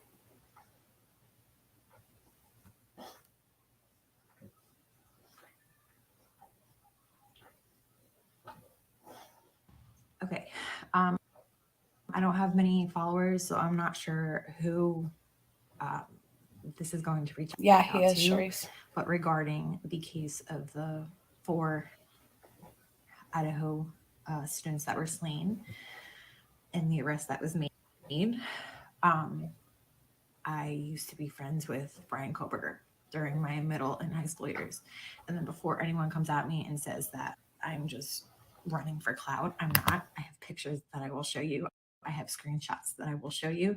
I have yearbook pictures that I show you. I went to school with the kid. I was friends with him. I wouldn't make something like this up. I am just in absolute shock right now. I was heading to lunch when my mom called me, and immediately I knew something was off because I have the type of family that we don't call each other. So if someone does call someone, we know something's bad. She called me and asked me about the murders. I didn't know where she was going with it until she said that it was Brian Koberger, and naturally I freaked out and called about 8 of my friends. My brother was really good friends with him. My other friend Brandon was really good friends with him. I'm gonna have a picture of him with him on the green screen as well. I'm shaking still, but anyway, let me show you. This is Brandon, the one I was just talking about. It's his wife Brianna, and that's me. This was back in 2017. Obviously, that's Brian. Still has the dead face that it's the eyes. I don't know. But when I spoke to him back in 2017, he was clean. He was a heavy heroin user back in high school, and it was just nice to see the kid clean up. And at that time, he said he was doing security detail. I believe it was out of school is what he told me. But he seemed like he was better. Obviously, that wasn't true.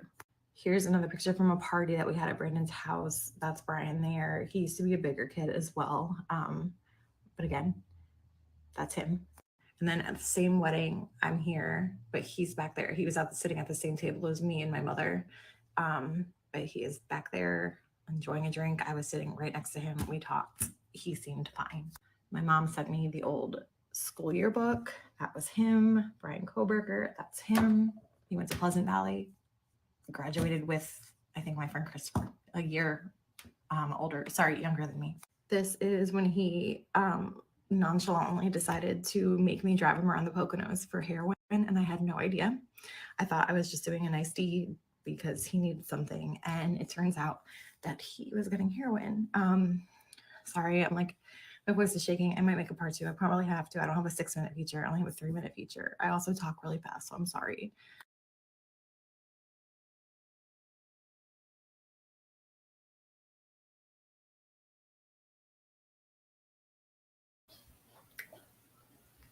So, wow. Yeah, looks like he had a heroin issue.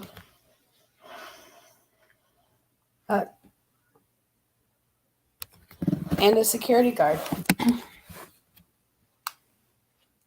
So there's multiple complexes to him, deeper than we realized.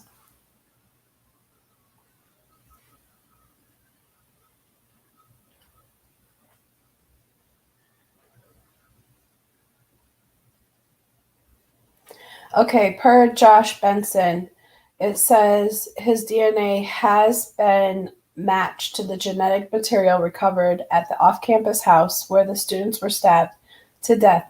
According to the sources, an FBI team from Philadelphia has been tracking him for 4 days in the area where he was arrested.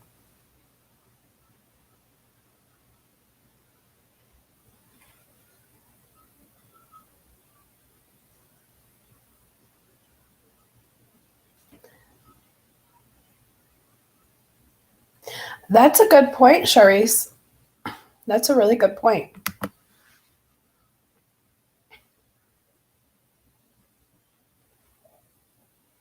Now, Gavin Fish, who I follow as well, somebody wrote, how did they make a match unless he had a prior felony arrest? Now, Gavin replied, they usually do something like this. They got a sample from the crime scene, then stalked him out in PA, and got a sample from something he discarded, then compared the two. No, I think that Clay County is somebody completely different. It's just the mentality of comparison.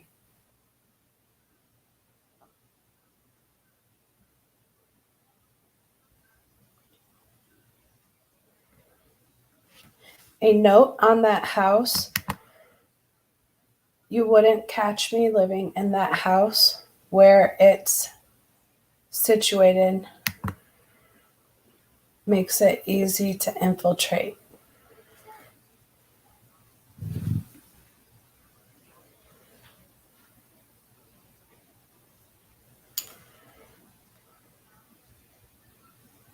Hey, Miss Robin, how are you doing, love? We're just covering Mr. Brian. We had It's Just Robbie up here a minute ago, but we're digging in to see. I played the Clay County. Did you see that, Miss Robin?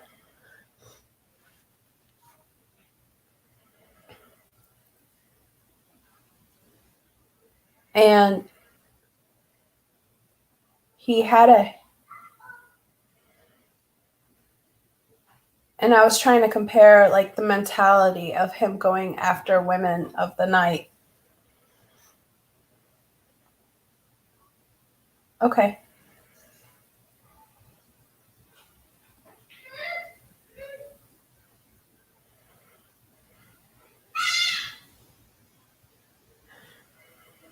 What's weird is he goes,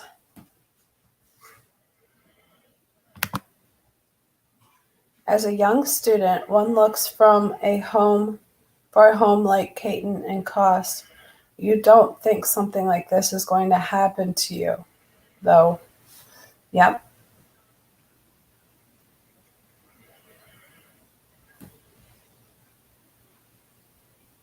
Oh, location and cost? Yeah.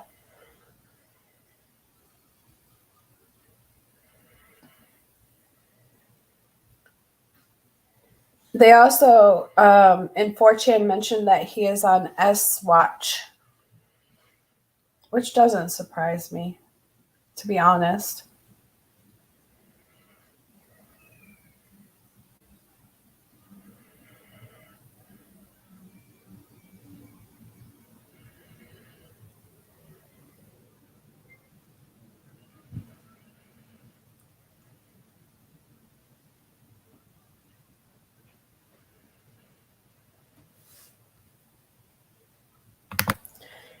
If he was a school security guard, especially lower grades since 2000, most employees have to have blood tests for drugs.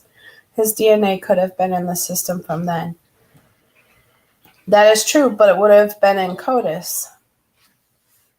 The FBI is kind of like Ancestry and all of them. They're not a part of there.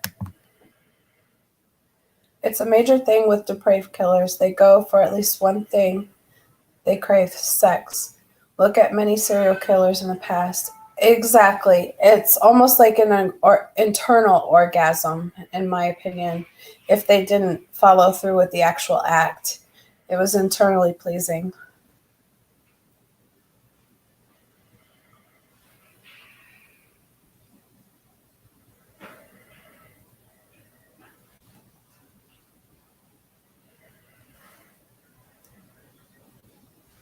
Most definitely, Charisse. Most definitely. I'm still trying to look up any other information that we can pull up on him. It looks like DeSalle's University that he majored in made a statement. On Friday, December 30th, DeSalle's University learned of the arrest of Brian Koberger in connection with the murder of 4 University Idaho students. Koberger received a bachelor's degree in 2020 and completed his graduate studies in June of 2022. As a Catholic Cilician community, we are devastated by the senseless tragedy. Our thoughts and prayers are with the victims' families during this difficult time.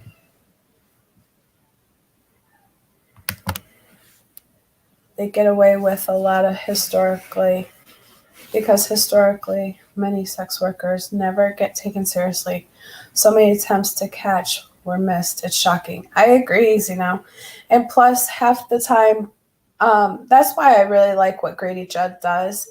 He has, if you're arrested and you are a worker, he has a rehabilitation program and able to help and have those mentors and to be able to bring certain people to justice if they were like a third party, and it didn't necessarily happen to them, but they know a lot of stuff. It happens here, even in my hometown. Like 2 women were chopped up in pieces and put into the bay this last year.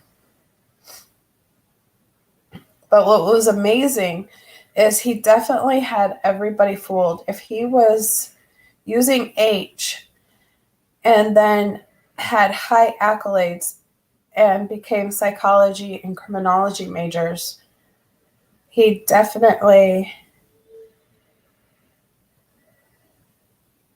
had a fascination with it. And this is the actions to what happened, the criminology aspect of profiling the suspect.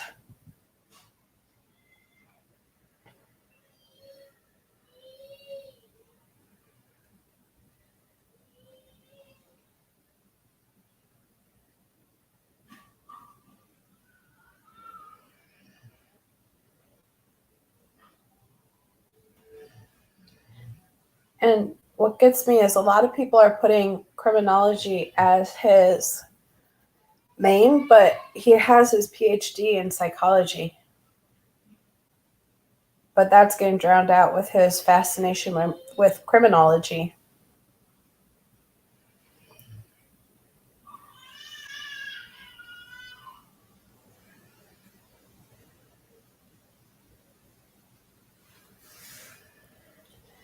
Absolutely, Vonda, they are.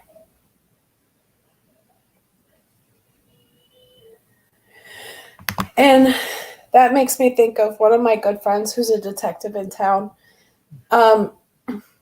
Most victims go back to their abuser, and that's another issue. Yeah, I saw that. We just shared that, Miss Robin. And with him using H, it's like, holy cow, could he have possibly been using this whole time, unbeknownst, and really made him even more brain fried?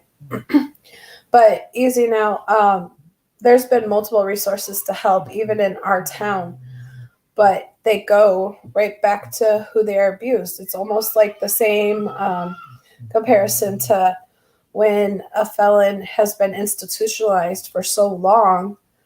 That's all they know. So when they go into the free world, they want to go back because that's comfort to them. And it's almost the same aspect as their lifestyle of choices as well, is they always seem to go back to what they know, not necessarily even whether it's healthy or not. So a lot of the times because of this, they don't take their word as 100 or information.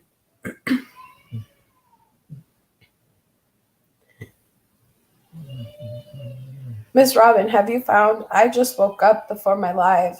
Have you found anything on his, any other information on him?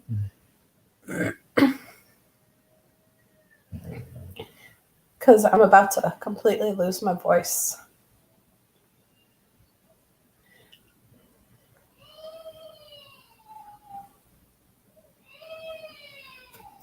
Yeah, out of New Jersey.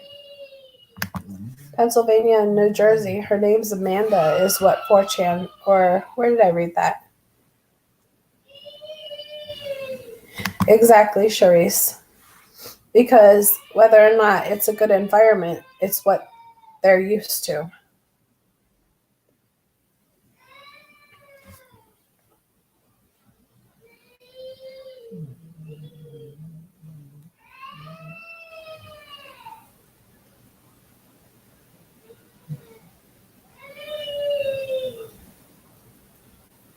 All right. Let's see what you guys say, sugar baby. Yeah, the whole system is broken. If we don't teach them how to improve their lives and give them the skills to be functioning member of society, then they will just reoffend and cycle repeats. It's hard to leave an abusive relationship, especially when you're young. I speak from experience. Exactly, Vonda, me too. My ex was a 6'8" EMT who took steroids. So when he would really lose his shit, he'd start foaming at the mouth. I would lock myself in the rooms and he'd just beat through them like a Hulk. And even my dog at the time, which was a cockapoo who did not bark, which I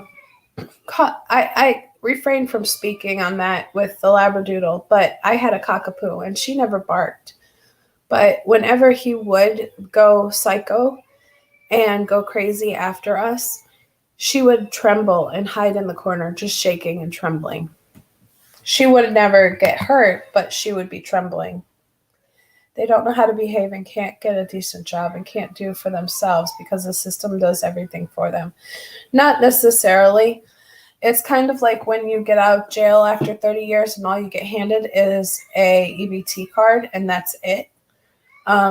It's the resources as well. Sometimes you just go back to what's comfortable because you know you can make a living from it and not necessarily able to see the different side of life and how to survive or strive in a different type of living as opposed to the one that they're used to.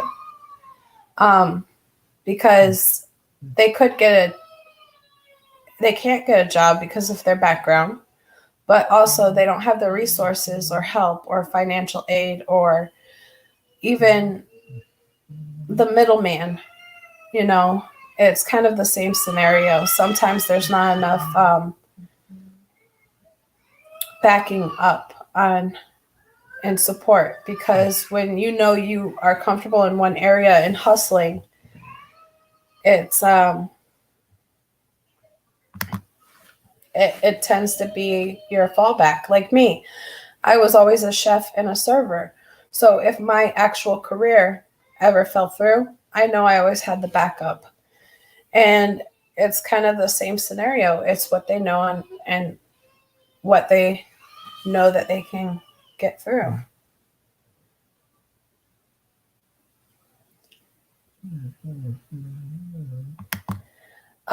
If you want to email it to me, you can. I don't know if you can post the link in my chat. It might not let you. So if you want to email guidancewithtlc@gmail.com, guidancewithtlc@gmail.com, and I'll be happy to post it up here.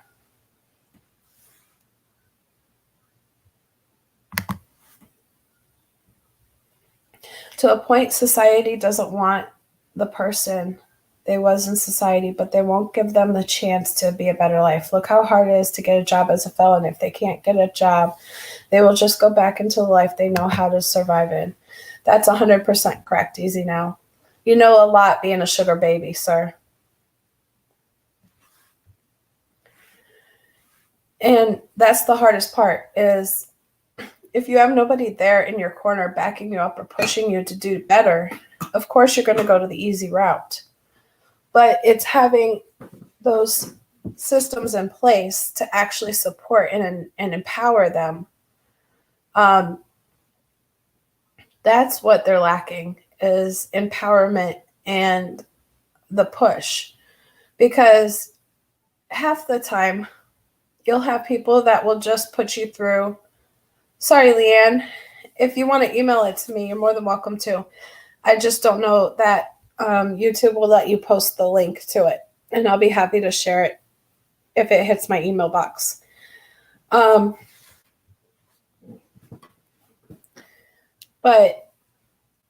it's definitely hard when it comes to that type of lifestyle, because no matter if you're a felon or an S worker,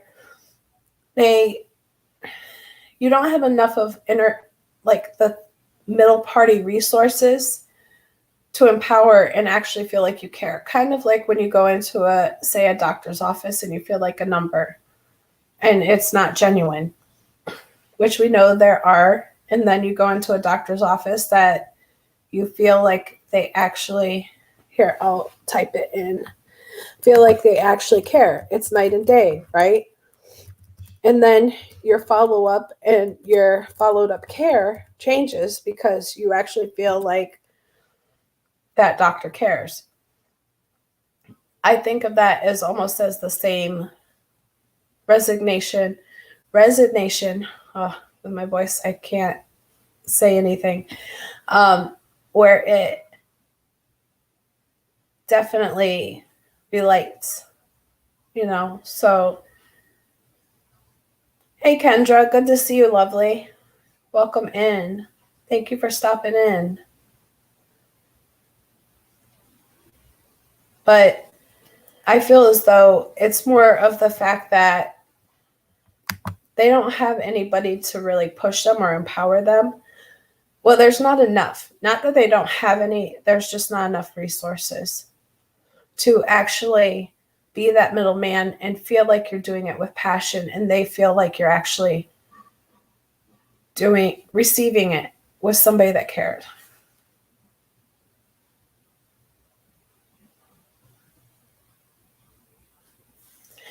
Yeah, there's a lot of, that's the difference, Charisse, is there's a lot of functioning and non-functioning. There's a big difference between that. Some are functioning and some are non-functioning. It's often things like teaching them how to manage money, pay bills, mental health support, job support programs, and getting them into a place to live. Yeah, and unfortunately, half the time when they're released on any of it, they just do EBT card and sayonara, which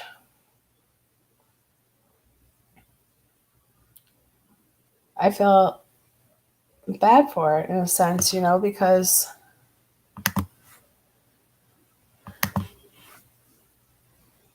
there needs to be, it's just streamed way too thin.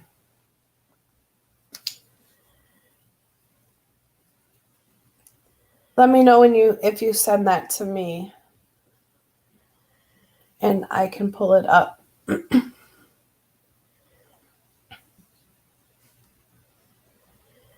Yeah, Kendra, we just found out that he was, I got it. All right.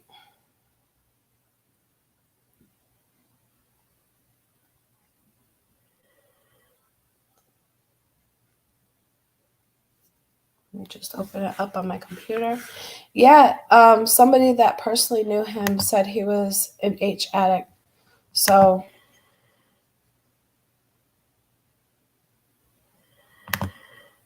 but he has all the accolades and degrees and everything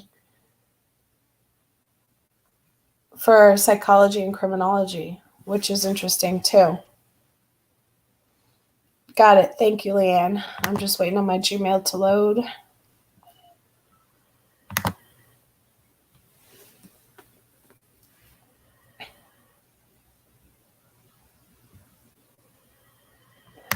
Oh, yeah.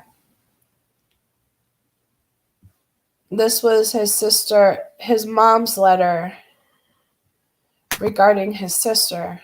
I read this, but I didn't pull it up. So now that I have it, let's pull it up. Yeah, Kendra, it's pretty insane. Okay. Letter, I pray we consider the children before the gun. And this was June 2nd, after the Uvalde shooting. As I sat this morning, reeling from yet another school shooting, I found myself wrestling with which actions need to be taken to stop all of this madness. What is the answer? Gun control measures, mental health intervention? Then I received a message from my daughter who works as a mental health therapist in New Jersey. She shared a poem she had written. While in the greatest depths of despair, it shook me to my core and I felt the need to share it. May 24th, 2022, Uvalde, Texas, written by Melissa Koberger. Bereft of their laughter, there is now not a sound, as we lower our children into the ground, small hands and feet buried 6 feet deep into the earth of the world that failed them. As I read the poem, I thought, whatever the solution, I pray we consider the children before the gun. So, thank you for sharing that. I read it, but I did not have it pulled up on my screen. Definitely some big rabbit holes that we're going to have to step into and look into, because there is a lot. Yeah, me too, Easy Now. There's definitely a lot.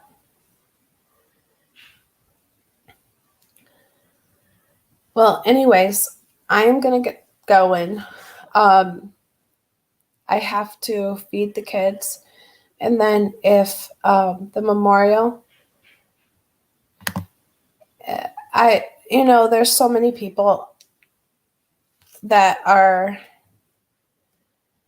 on both ends of gun control and non-gun control. I don't think that will ever happen here, unfortunately. Everybody has their own opinion, but it's radical opinions. There's nobody down the middle. Me too, Leanne. Me too. It definitely looks like he has had a rocky road between his using and abusing. And then they probably thought he was on the straight and narrow. And look at my son. He's getting his PhD and doing this, that, and the other. And he had all of the honors. He made the dean's list. And little do we know, his history has quite a controversial past. So we'll keep digging into this.